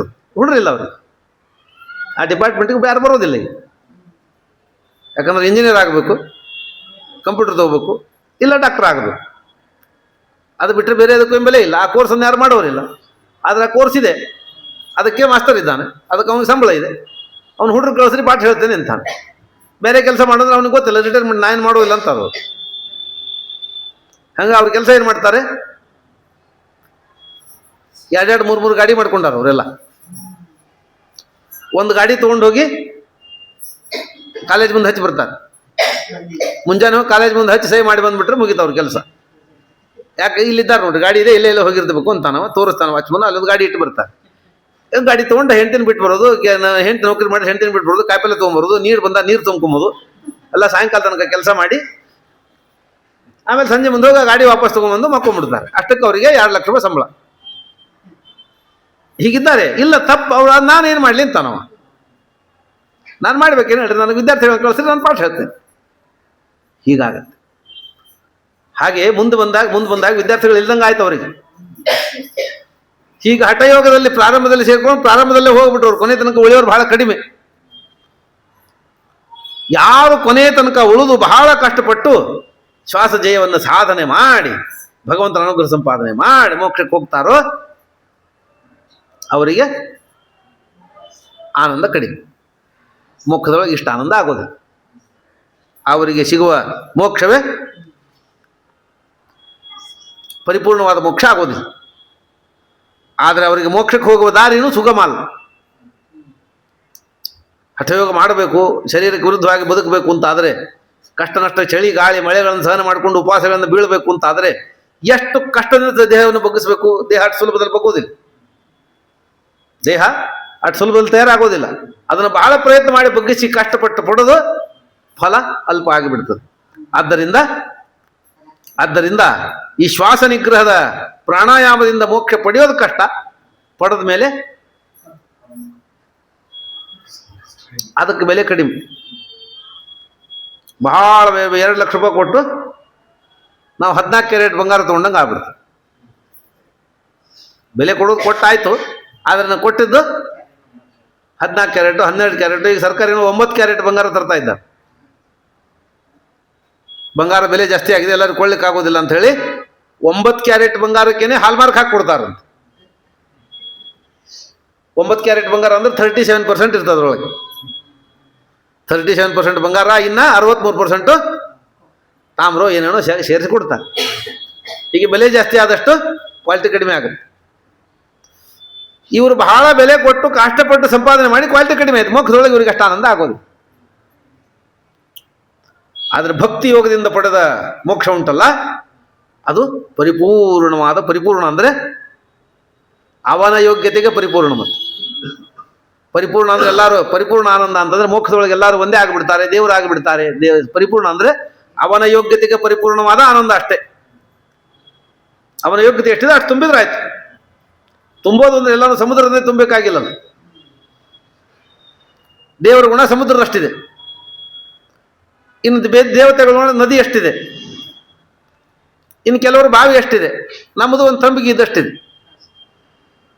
ಒಂದು ತಂಬಿಗೆ ತುಂಬಿದ್ರು ಪೂರ್ಣ ತಂಬಿಗೆ ತುಂಬಿದ್ದು ಅಂತ ಅಂತೀವಿ ನಾವು. ಅದಕ್ಕೆ ತಂಬಿಗೆ ತುಂಬಿದ್ರು ತುಂಬಿದ ತಂಬಿಗೆನೆ, ಆದ್ರೆ ಅದರಲ್ಲಿ ನೀರಿರೋದು ಅಷ್ಟೇ ಇರೋದು. 1 ಲೀಟರ್ ಹಾಕಿದ್ರೆ ತುಂಬ್ತದೆ, ಆದ್ರೆ ಅದು ತುಂಬಿದ್ದೆ. ಹಾಗೆ ಅವನ ಯೋಗ್ಯತೆಗೆ ಪರಿಪೂರ್ಣವಾಗೋಷ್ಟು ತುಂಬ್ತದೆ. ಆದ್ದರಿಂದ ತಥಾಪರೆ ಈ ಶ್ರವಣಾದಿಗಳಲ್ಲಿ ಶ್ರಮ ಇಲ್ಲ. ಶ್ರವಣದ ಭಕ್ತಿ ಯೋಗದಲ್ಲಿ ಶ್ರಮ ಇಲ್ಲ, ಹಠಯೋಗದಲ್ಲಿ ಬಹಳ ಶ್ರಮ ಇದೆ. ಈ 30 ಧರ್ಮಗಳು ಈ ಭಕ್ತಿ ಯೋಗದಲ್ಲಿ ಸೇರಿದೆ. ಭಕ್ತಿ ಯೋಗವನ್ನು ಮಾಡ್ತಾ ಹೋದಾಗ ಈ 30 ಧರ್ಮಗಳನ್ನು ಆಚರಣೆ ಮಾಡಲಿಕ್ಕಾಗ್ತದೆ. ಬಹಳ ಶ್ರಮವಿಲ್ಲದ ಮಾರ್ಗ. ತಥಾಪರೆ ತ್ವಾತ್ಮ ಸಮಾಧಿ ಯೋಗ ಬಲೇನ ಜಿತ್ವಾ ಪ್ರಕೃತಿಂ ಬಲಿಷ್ಠಾಂ ತ್ವಮೇವ ಧೀರಾ ಪುರುಷಂ ವಿಶಂತಿ ತೇಷಾಂ ಶ್ರಮಸ್ಯಾನ್ನತು ಸೇವಯಾತೆ. ಇನ್ನು ಕೆಲವರು ಸಮಾಧಿ ಯೋಗ ಹಠಯೋಗದಿಂದ ಬಲೇನ ಜಿತ್ವಾ ಪ್ರಕೃತಿಂ ಬಲಿಷ್ಠಾಂ, ಸ್ವಭಾವ ಪ್ರಕೃತಿಯನ್ನು, ದೇಹವನ್ನು, ಜಗತ್ತು, ಈ ಜೀವಿ ಪ್ರಕೃತಿಯನ್ನು ಗೆದ್ದು ತ್ವಮೇವ ಧೀರಾ ಪುರುಷಂ, ನಿನ್ನನ್ನೇ ಹೊಂತಾರವರು, ನಿನ್ನ ಹತ್ರ ಬರ್ತಾರೆ. ಅವ್ರು ಹೊಂದಬೇಕಾದ್ರೆ ನಿನ್ನನ್ನೇ ಹೊಂತಾರೆ, ಕೊನೆ ನೀನು ಸಿಗ್ತಿ ಅವರಿಗೆ. ಆದರೆ ತೇಷಾಂ ಶ್ರಮಶ್ಚಾತ್, ಅವರು ಬಹಳ ಶ್ರಮದಿಂದ ಪಡೀತಾರೆ. ನತು ಸೇವಯಾತೆ, ನಿನ್ನ ಸೇವೆಯನ್ನು ಮಾಡಿ ಭಕ್ತಿ ಯೋಗದ ಮಾರ್ಗದಿಂದ ಮೋಕ್ಷವನ್ನು ಪಡೆಯೋರಿಗೆ ಅಷ್ಟು ಶ್ರಮ ಇಲ್ಲ ಅಂತ ಹೇಳಿ ಕೊಡ್ತಾರೆ. ಅದಕ್ಕೆ ಇಲ್ಲಿ ಭಾಗವತದ ವಾಕ್ಯವನ್ನೇ ವಿಷ್ಣುತೀರ್ಥರು ಕೊಡ್ತಾರೆ. ಯಾನಾಸ್ಥಾಯನೋ ರಾಜನ್ನ ಪ್ರಮಾದ್ಯೇತ ಕರಿಹಿಚಿತ. ಭಕ್ತಿ ಯೋಗದ ಮಾರ್ಗದಲ್ಲಿ ಹೊರಟವ ಬಿದ್ದರೆ ಭಯ ಪಡಬೇಕಾಗಿಲ್ಲ, ಮತ್ತೆ ಮುಂದೆ ಹೋಗ್ತಾನೆ. ಆದರೆ ಹಠಯೋಗದ ಮಾರ್ಗವನ್ನು ಹಿಡಿದವ ಒಮ್ಮೆ ಬಿದ್ದ ಅಂದರೆ ಅವನು ಕೆಳಗೆ ಬಂದ್ಬಿಡ್ತಾನೆ, ಮತ್ತೆ ಏರೋದು ಕಷ್ಟ ಅವನು. ಭಕ್ತಿ ಯೋಗದ ಮಾರ್ಗ ಬಹಳ ಸುಲಭ. ವಾಮ ಮಾರ್ಗ ಯಾವತ್ತು ಕಷ್ಟವನ್ನು ಕೊಡೋದೆ. ಅಡ್ಡದಾರಿಯಿಂದ ಹೊರಟವರಿಗೆ ಆಪತ್ತು ಬಂದರೆ ಅವರಿಗೆ ದಾಟಿ ಬರೋದು ಕಷ್ಟ. ಹಾಗಾಗಿ ನೇರ ಮಾರ್ಗದಲ್ಲಿ ಹೋದವನು ಹೆಂಗೋ ಬದುಕಲಿಕ್ಕಾಗತ್ತೆ. ಇದು ಶರ್ಕರಾ ಮಾರ್ಗ ಅಂತ ಕರೀತಾರೆ. ಧಾವನ್ನುನ್ಮೂಲ್ಯವಾನೇತ್ರೇನ ಸ್ಖಲೆನ್ನ ಪತೇದಿಹ. 1 ಕಿಲೋಮೀಟರ್ ಗಟ್ಟಲೆ ಒಳ್ಳೆ ಕಲ್ಲಿಲ್ಲದ ಮುಳ್ಳಿಲ್ಲದ ಶುದ್ಧವಾಗಿ ಸೋಸಿದ ಉಸುಕನ್ನು ಹಾಸಿದ್ದ, ಅದರ ಮೇಲೆ ಓಡ್ತಾ ಇದ್ದಾನೆ. ಹಾಗಾಗಿ ಕಣ್ಣು ಮುಚ್ಚಿ ಓಡಿದ್ರು ಅವನು ಬೀಳೋದಿಲ್ಲ. ಉಸುಕಿನ ರಾಶಿಯಲ್ಲಿ ಓಡಿದ್ರು ಬೀಳೋದಿಲ್ಲ, ಬಿದ್ದರೂ ಏನಾಗೋದಿಲ್ಲ. ಬೀಳ್ತಾನೆ, ಹೇಳ್ತಾನೆ, ಮತ್ತೆ ಮುಂದೆ ಹೋಗ್ತಾನೆ ಅಷ್ಟೆ. ಒಂದು 5 ನಿಮಿಷ ತಡ ಆಗುತ್ತೆ, ಬಿದ್ದಿದ್ರೆ ತಡ ಆಯ್ತು ಅಷ್ಟೇ, ಮತ್ತೇನಾಗೋದಿಲ್ಲ ಅವನಿಗೆ. ಆದರೆ ಕಲ್ಲು ಮುಳ್ಳಿನ ದಾರಿಯಲ್ಲಿ, ಕಂದಕಗಳಿಂದ ಗುಡ್ಡ ಬೆಟ್ಟಗಳ ದಾರಿಯಲ್ಲಿ ಕಣ್ಣು ಮುಚ್ಚಿಕೊಂಡು ಓಡ್ತಾ ಇದ್ರೆ, ಗುಟ್ಟದಿಂದ ಜಾರಿ ಕೆಳಗೆ ಬಿದ್ದರೆ ಮತ್ತೆ ಸಿಗೋದೇ ಇಲ್ಲ. ಬದ್ರಿ ಕಡೆಯೆಲ್ಲ ಹೋಗೋ ಕಾಲಕ್ಕೆ ಏನೋ ಆಯ್ತು, ಕಾರ್ ಬಿತ್ತು ಅಂತಾರಲ್ಲ, ಅವ್ರು ಬಿತ್ತು ಅಂದರೆ ಸುದ್ದಿ ಅಷ್ಟೇ ಸಿಗೋದು, ಆಮೇಲೆ ಮತ್ತೇನು ಸಿಗೋದಿಲ್ಲ. ಅವರು ಹೋದ್ರು ಅಂತ ಆಧಾರ್ ಕಾರ್ಡ್ ಒಳಗಿನ ಫೋಟೋ ಹುಡುಕ್ಬೇಕಷ್ಟೇ, ಮತ್ತೆಲ್ಲೂ ಏನೂ ಸಿಗೋದಿಲ್ಲ. ಅವರು ಪೇಪರಿಗೆ ಹಾಕಲಿಕ್ಕೆ ಆಧಾರ್ ಕಾರ್ಡ್ ಒಳಗೆ ಫೋಟೋ ಸಿಕ್ಕರೆ ಹಾಕ್ಬೇಕಷ್ಟೇ, ಮತ್ತೇನು ಸಿಗೋದಿಲ್ಲ. 10,000 ಮೀಟರ್, 9,000 ಮೀಟರ್, 30,000 ಮೀಟರ್ ಕೆಳಗೆ ಬಿದ್ದು ಹೋಗ್ತಾರೆ. ಏನು ಸಿಗದೆ ಹೋಗ್ಬಿಡ್ತಾರಲ್ಲ, ಹಂಗಾಗ್ಬಿಡುತ್ತೆ. ಆದ್ದರಿಂದ ಈ ಭಕ್ತಿ ಮಾರ್ಗ ಅಂತ ಅನ್ನೋದು ಉಸುಕಿನ ರಾಶಿಯಲ್ಲಿ ಓಡುವ ಪಯಣ ಇದ್ದಂತೆ. ಹಠಯೋಗ ಅಂತ ಅನ್ನೋದು ಕಲ್ಲು ಮುಣ್ಣುಗಳಲ್ಲಿ, ಬೆಟ್ಟ ಗುಡ್ಡಗಳಲ್ಲಿ ಕಣ್ಣು ಮುಚ್ಚಿ ಓಡುವ ಪಯಣದಂತೆ ಕಷ್ಟ. ಆದ್ದರಿಂದ ಈ ಭಕ್ತಿ ಮಾರ್ಗ ಬಹಳ ಸುಲಭವಾದ ಮಾರ್ಗ. ಈ ಭಕ್ತಿ ಮಾರ್ಗದಲ್ಲಿ ನನ್ನನ್ನು ಹೊಂದಲಿಕ್ಕೆ ಪ್ರಯತ್ನ ಮಾಡ್ರಿ, ನಾನು ನಿಮ್ಮನ್ನು ಸ್ವೀಕಾರ ಮಾಡ್ತೀನಿ ಅಂತ ದೇವರು ಹೇಳ್ತಾನೆ ಅಂತ ಹೇಳಿ ಕೊಡ್ತಾನೆ. ಆದ್ದರಿಂದ ಭಕ್ತಿ ಮಾರ್ಗದ ಶ್ರೇಷ್ಠತೆ ಹೇಳಿದ್ದಾಯ್ತು. ಭಕ್ತಿ ಮಾರ್ಗ ಬಹಳ ಶ್ರೇಷ್ಠ, ಭಕ್ತಿಯನ್ನು ಮಾಡಿರಿ ಅಂತ ಹೇಳಿದ್ದಾಯ್ತು. ಈ ಭಕ್ತಿಗೆ ಸಹಾಯಕ, ಈ ಭಕ್ತಿ ಬೆಳಿಬೇಕು ಅಂದ್ರೆ, ಭಕ್ತಿ ಮಾರ್ಗಕ್ಕೆ ಹೋಗ್ಬೇಕು ಅಂದ್ರೆ ಭಕ್ತಿ ಜಾಸ್ತಿ ಆಗಬೇಕಲ್ಲ, ಭಕ್ತಿ ಅಭಿವೃದ್ಧಿ ಆಗಬೇಕು. ಈ ಭಕ್ತಿಯ ಜಾಸ್ತಿ ಬೆಳಿಬೇಕು ಅಂತಂದ್ರೆ ಭಾಗವತ ಧರ್ಮಗಳ ಚೆನ್ನಾಗಿ ತಿಳುವಳಿಕೆ ಬೇಕು. ಈ ತಿಳುವಳಿಕೆ ಬೇಕು ಅಂದ್ರೆ ಅದನ್ನು ಚೆನ್ನಾಗಿ ತಿಳಿಸಿ ಹೇಳೋರು ಬರಬೇಕಲ್ಲ. ಅಂತ ಭಾಗವತ ಧರ್ಮಗಳನ್ನು ತಿಳಿಸಿ ಹೇಳೋ ಗುರುಗಳು ಸಿಗೋದೇ ಕಷ್ಟ. ಅದನ್ನ ತಿಳ್ಕೊಂಬೋದು ಅಷ್ಟೇ ಕಠಿಣ. ಹೀಗಿರೋದ್ರಾಗ ಇಂಥ ಸಂದರ್ಭದಲ್ಲಿ ಅಂಥ ಜ್ಞಾನವನ್ನು ಪಡಿಬೇಕು ಅಂತನ್ನೋ ಉದ್ದೇಶದಿಂದಲೇ 30 ಭಾಗವತ ಧರ್ಮಗಳನ್ನು ವೇದವ್ಯಾಸದೇವರು ಹೇಳಿಕೊಟ್ರು.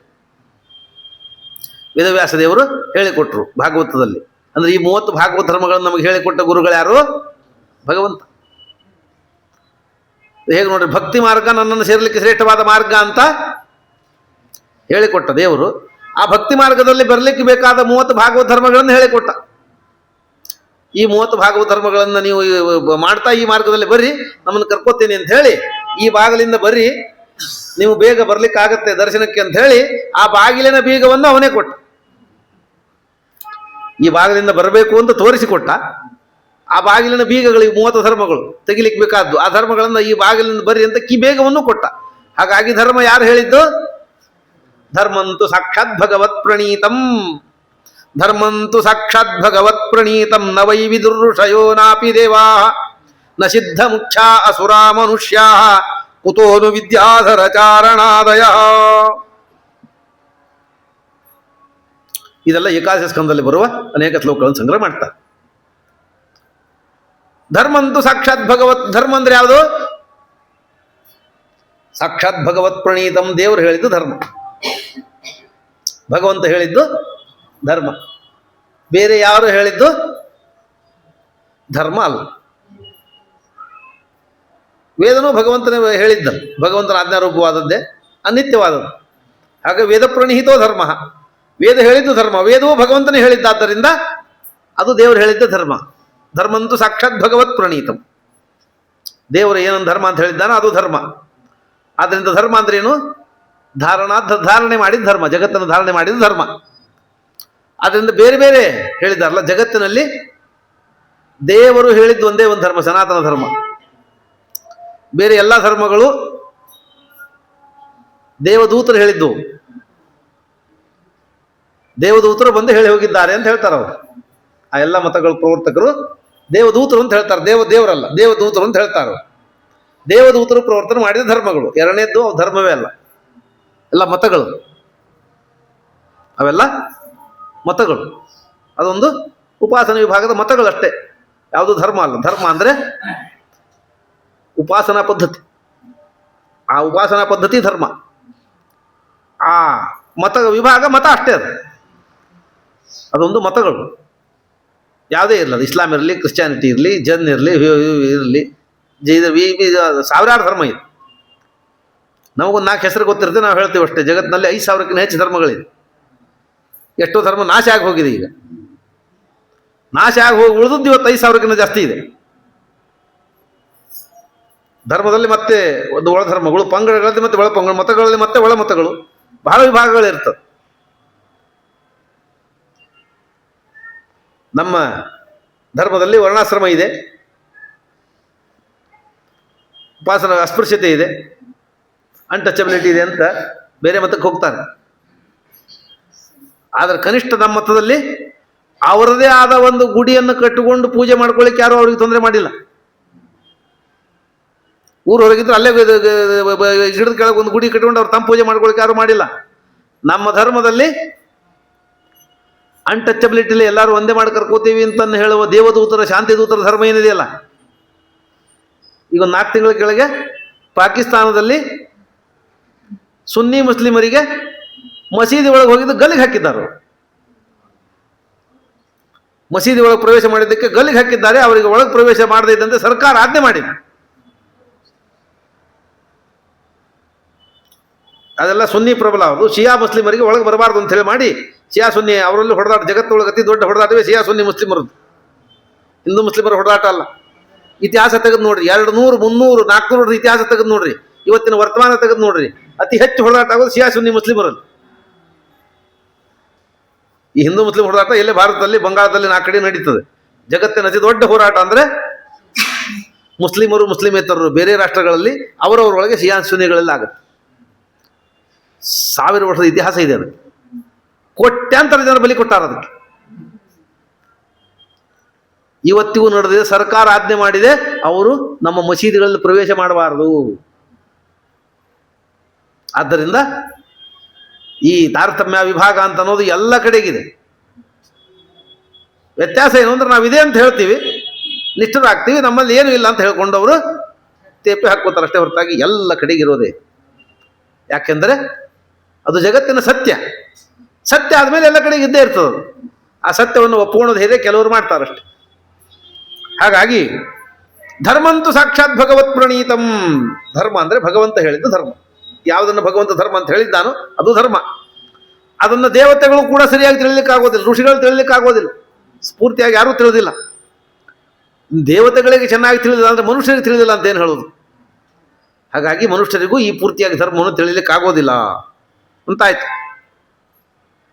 ಅಲ್ಲ, ಮತ್ತೆ ಯಾರಿಗೂ ತಿಳಿದಿಲ್ಲ ಅಂತಂದ್ರೆ ಸುಳ್ಳೆ ನಾವ್ಯಾಕೆ ಪ್ರಯತ್ನ ಮಾಡ್ಬೇಕು? ಅದಕ್ಕೋಸ್ಕರ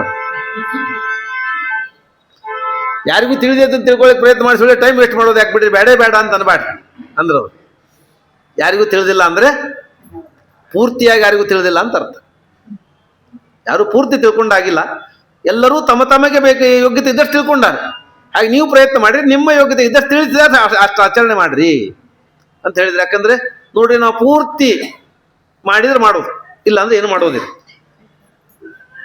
ನಾನು ಪರ್ಫೆಕ್ಷನಿಸ್ಟ್ ಇದ್ದೀನಿ, ಮಾಡಿದ್ರೆ ಪರ್ಫೆಕ್ಟ್ ಆಗೇ ಮಾಡೋದು. ಪರ್ಫೆಕ್ಟಾಗಿ ಮಾಡ್ಲಿಕ್ಕೆ ಆಗೋದಿಲ್ಲ, ಆದ್ದರಿಂದ ಎಲ್ಲ ಧರ್ಮ ಬಿಟ್ಟಿನಿ ನಾನು. ಧರ್ಮವನ್ನು ಈಗ ಪೂರ್ತಿ ಸರಿ ಮಾಡ್ಲಿಕ್ಕೆ ಆಗೋದಿಲ್ಲ. ಪೂಜೆ ಮಾಡಬೇಕು, ನೀರು ಮಡಿಲಿರೋದಿಲ್ಲ. ಅಡಿಗೆ ಮಾಡಬೇಕು, ಒಲಿ ಹಚ್ಚಿ ಅಡಿಗೆ ಮಾಡ್ಲಿಕ್ಕೆ ಆಗೋದಿಲ್ಲ. ಹಂಗಾಗಿ ನೈವೇದ್ಯ ಮಾಡೋದು. ಹಂಗಾಗಿ ಧರ್ಮ ಪೂಜೆ ಕರ್ಮ ಬಿಟ್ಬಿಟ್ಟಿಲ್ಲ. ಸರಿಯಾಗಿ ಮಾಡ್ಲಿಕ್ಕೆ ಆಗೋದಿಲ್ಲ ನೋಡ್ರಿ ಅಂತ. ಮಾಡಿದ್ರೆ ಸರಿಯಾಗಿ ಮಾಡ್ತೀವಿ ಅಂತ ಅನ್ಬೇಡ್ರಿಪ್ಪ. ಮನುಷ್ಯರಿಗೆ ಮಾಡ್ಲಿಕ್ಕೆ ಆಗೋದಿಲ್ಲ. ಪರಿಪೂರ್ಣವಾದ ಧರ್ಮವನ್ನು ಮಾಡ್ಲಿಕ್ಕೆ ಮನುಷ್ಯರಿಗೆ ಆಗೋದಿಲ್ಲ. ಪರಿಪೂರ್ಣವಾದ ಧರ್ಮವನ್ನು ಆಚರಣೆ ಮಾಡೋದು ವಾಯುದೇವರು. 100ಕ್ಕೆ 100 ಶುದ್ಧೇ ಭಾಗವತೆ ಧರ್ಮೇ ನಿರತೋ ಯದ್ದುರ್ಕೋದರ. ಮುಂದಿನ ದೇವತೆಗಳೆಲ್ಲ ಚಿನ್ನ ಧರ್ಮ ಕ್ವಚಿತ್ ಕಚಿಮೆ ಮಾಡ್ತಾ ಬರ್ತಾರೆ. ಗಂಧರ್ವರು 30% ಮಾಡ್ತಾರೆ. ಮಾನುಷಾಸ್ತು ದಶಾಂಶೇನ. ಮನುಷ್ಯರು ನಾವಲ್ಲ, ಮತ್ತೆ ನಾವು ಮನುಷ್ಯರು ಅಲ್ಲಿ ನಮ್ಮನ್ನು ಹಿಡಿದೇ ಇಲ್ಲ ಅವರು ಮನುಷ್ಯರು ಅಂತ. ಮನುಷ್ಯೋತ್ತಮರು ಧರ್ಮವನ್ನು ಮಾಡುವುದಕ್ಕಾಗೇ ಬದುಕುವ ಮನುಷ್ಯೋತ್ತಮರಿದ್ದಾರಲ್ಲ, ಅಂಥ ಮನುಷ್ಯರು 10% ಮಾಡ್ತಾರಂತ. ನಮ್ದು ಎಷ್ಟು % ಆಗುತ್ತೆ ನಾವೇ ನೋಡ್ಕೋಬೇಕು. ಹಾಗಾಗಿ 10% ಮಾಡಿದ್ರೆ ಬೇಕಾದಷ್ಟು ಆಯ್ತು.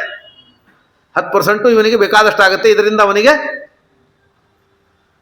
ಮೋಕ್ಷ ಸಾಧನ ಆಗುತ್ತೆ, ಮೋಕ್ಷವನ್ನು ಕೊಡ್ತಾನೆ ಭಗವಂತ. ಆದ್ದರಿಂದ ನಾನು 10% ಯಾಕೆ? ಅದರಿಂದ ಹೆಂಗೂ ಮನುಷ್ಯರಿಗೆ ಪೂರ್ತಿ ಮಾಡ್ಲಿಕ್ಕೆ ಆಗೋದಿಲ್ಲ ಅಂತ ಮಾಡೋದು ಕಡಿಮೆ ಮಾಡಬೇಡ್ರಿ. ನಾವು ಎಷ್ಟು ಪ್ರಯತ್ನ ಪಟ್ಟು ಮಾಡಿದ್ರು ಆಗೋದು 10% ಮಾತ್ರ ನಮಗೆ. ಆದ್ರೆ ನೀವು 10% ಮಾಡಿದ್ರು ದೇವರು ಅದಕ್ಕೂ ಮೋಕ್ಷ ಕೊಡ್ತಾನೆ. ನೀವು ಹೈದರಾಬಾದ್ ಕರ್ನಾಟಕದೊಳಗೆ ಹೋಗಿ ಅಲ್ಲಿ SLC ಕಲ್ತು ಪಾಸ್ ಆಗಿ ಬಂದಿದ್ರಿ ಅಂದರೆ ಮುಂದೆ ನೀವು 10 ಮಾರ್ಕ್ಸ್ ಕಡಿಮೆ ತೊಗೊಂಡ್ರು 10% ಹಾಕಿ ಕೊಡ್ತಾರೆ. 371 ಕಲ್ಯಾಣ ಕರ್ನಾಟಕ ರಿಸರ್ವೇಷನ್ ತೊಗೊಂಬಂದಾರಲ್ಲ, ಮೊದಲು ಇದಕ್ಕಿತ್ತದು. ಗ್ರಾಮೀಣ ಭಾಗದಲ್ಲಿ ಎಲ್ಲೇ ಓದಿದ್ರು ಕೊಡ್ತಿದ್ರು ಗ್ರಾಮೀಣ ಕೃಪಾಂಕ ಅಂತ. ಗ್ರಾಮೀಣ ಬಂಗಾರ ಚೀಫ್ ಮಿನಿಸ್ಟರ್ ಇದ್ದಾಗ ಗ್ರಾಮೀಣ ಕೃಪಾಂಕ ಅಂತ 10% ಮಾರ್ಕ್ಸ್ ಕೊಡ್ತಿದ್ರು ಹಳ್ಳಿ ಭಾಗದಲ್ಲಿ SLC ಮುಗಿಸ್ಕೊಂಡು ಬಂದವರಿಗೆ. ಅದನ್ನು ಕೋರ್ಟ್ ಅವ್ರು ತೆಗೆದು ಹಾಕಿದ್ರು. ಹೈಕೋರ್ಟ್ ಯಾರೋ ರಿಟ್ ಹಾಕಿದ್ರು, ತೆಗೆದು ಹಾಕಿ ಕೊಡಬಾರ್ದು ಅಂತ ಮಾಡಿದ್ರು. ಈಗ ಅದನ್ನು ಇವರು ಹೈದರಾಬಾದ್ ಕರ್ನಾಟಕ ಕೊಡಂತೂ ಇವರು ಆ ಕೋರ್ಟ್ ಚಾಪಿ ಕೆಳಗೆ ಹೋದ್ರೆ ಇವರು ರಂಗೋಲಿ ಕೆಳಗೆ ಹೋಗ್ತಿರ್ತಾರೆ, ಇನ್ನೊಂದು ಕಡೆ ಒಯ್ದು ಹಾಕೋತಾರೆ. ಅಂತೂ ರಿಸರ್ವೇಷನ್ ಕೊಡ್ಬೇಕು ಅವ್ರಿಗೆ. ಯಾಕಂದ್ರೆ ರಿಸರ್ವೇಷನ್ ಕೊಟ್ಟಿಲ್ಲ ಅಂದರೆ ಅವ್ರ ಆಟ ನಡೆಯೋದಿಲ್ಲ, ಅವ್ರಿಗೆ ಓಟ್ ಸಿಗೋದಿಲ್ಲ. ಹಾಗಾಗಿ ಎಡಗೈ ಮೀಸಲಾತಿ, ಬಲಗೈ ಮೀಸಲಾತಿ, ಒಳಪದರ, ಕೆನೆ ಪದರ, ಹಾಲಿನ ಪದರ, ಮೊಸರಿನ ಪದರ ಅಂತ ದಿನ ಮಾಡ್ತಿರ್ತಾರೆ, ನೋಡಿರ್ಬೇಕು. ಹಾಗಾಗಿ ಇದೆಲ್ಲ ನಿತ್ಯದಲ್ಲಿ ನಡೆಯುವ ನಾಟಕ. ಅವರು ಏನಾದರೂ ಮಾಡಿ ಅಂತೂ ನೀವು ಅಲ್ಲಿ ಕಲ್ತು ಬಂದಿರಿ ಅಂದರೆ ಸ್ವಲ್ಪ ಕಡಿಮೆ ಮಾಡಿದ್ರು ಅಡ್ಡಿಲ್ಲ, ನಿಮ್ಮನ್ನು ತಗೋತೀವಿ ಅಂತ ಮಾರ್ಕ್ಸ್ ಕೊಟ್ಟು ತಗೋತಾರಲ್ಲ. ಹಾಗಾಗಿ ನೀವು ಕಲಿಯುಗದಲ್ಲಿ ಇದ್ದೀರಲ್ಲ, ಮನುಷ್ಯರಲ್ಲ, ನೀವು 10% ಮಾಡಿದ್ರಲ್ಲ ಸಾಕು, ಬರೀ ಒಳಗೆ ತಗೋತಾನೆ ಅಂತ ಅಂದೆ. ಹಾಗಾಗಿ 10% ಮಾಡ್ಲಿಕ್ಕೆ ಪ್ರಯತ್ನ ಮಾಡಿದ್ರು ಬೇಕಾದಷ್ಟು ಆಯ್ತು. ಅಷ್ಟನ್ನಾದ್ರೂ ಮಾಡ್ಲಿಕ್ಕೆ ಪ್ರಯತ್ನ ಮಾಡ್ರಿ. ಹೆಂಗೂ ಆಗೋದಿಲ್ಲ ಅಂತ ಬಿಡುವ, ಇದಕ್ಕೆ ಮೂರ್ಖತನಕ್ಕೆ ಹೋಗೋದು ಬೇಡ, ಅದನ್ನು ನೀವು ಮಾಡ್ರಿ ಅಂತ ಹೇಳಿ ಕುತೋನ ವಿದ್ಯಾಧರ ಚಾರಣಾದಯ. ಹಾಗಾಗಿ ಭಾಗವತ ಧರ್ಮಗಳು ಅಂದ್ರೆ ಏನು? ಮೋಕ್ಷ ಪ್ರಾಪ್ತಿಯನ್ನ ಹೆಂಗೆ ಮಾಡ್ಕೋಬೇಕು ಅಂತ ಗೊತ್ತಿಲ್ಲದೆ ಇದ್ದವರಿಗೆ ಮೋಕ್ಷ ಪ್ರಾಪ್ತಿಗಾಗಿ ಭಗವಂತ ಹೇಳಿಕೊಟ್ಟ 30 ಧರ್ಮಗಳೇ ಉಪದೇಶಗಳೇ ಭಾಗವತದ 30 ಭಾಗವತ ಧರ್ಮಗಳು. ಹಾಗಾಗಿ ಭಗವಂತ ಹೇಳಿಕೊಟ್ಟ 30 ಭಾಗವತದ ಮೋಕ್ಷದ ದ್ವಾರಗಳು, ಈ 30 ಮೋಕ್ಷದ ದ್ವಾರಗಳು ಅಂತ ಹೇಳಿ ಈ ಭಾಗವತದ ಈ ಕಥೆಯನ್ನು ಹೇಳಿ ಈ 30 ಭಾಗವತ ಧರ್ಮಗಳು 7ನೇ ಸ್ಕಂದದಲ್ಲಿ ಬಂದದ ಲಿಸ್ಟನ್ನು ಕೊಡ್ತಾರೆ. ಮೊದಲನೇದ್ದು ಸತ್ಯ, ದಯ, 2ನೇದು, 3ನೇದು ಶೌಚ, 4ನೇದು ತಪಸ್ಸು, 5ನೇದು ತಿತಿಕ್ಷ, 6ನೇದು ಇಜ್ಜ. ಅದಕ್ಕೆ ಹೆಸರಿಗೆ ಅರ್ಥ ಏನು, ಯಾಕೆ ಹೇಳಿದ್ದಾರೆ ಅಂತ ಮತ್ತೆ ಮುಂದೆ ನೋಡೋಣ. 7ನೇದು ಶಮ, 8ನೇದು ದಮ, 9ನೇದು ಅಹಿಂಸಾ, 10ನೇದು ಬ್ರಹ್ಮಚರ್ಯ, 11 ತ್ಯಾಗ, 12 ಸ್ವಾಧ್ಯಾಯ, 13 ಆರ್ಜವ. ಇದು 7ನೇ ಸ್ಕಂದದ 12ನೇ ಅಧ್ಯಾಯದ 8, 9, 10ನೇ ಶ್ಲೋಕಗಳು 7ನೇ ಸ್ಕಂದದಲ್ಲಿ ಬಂದದ್ದು.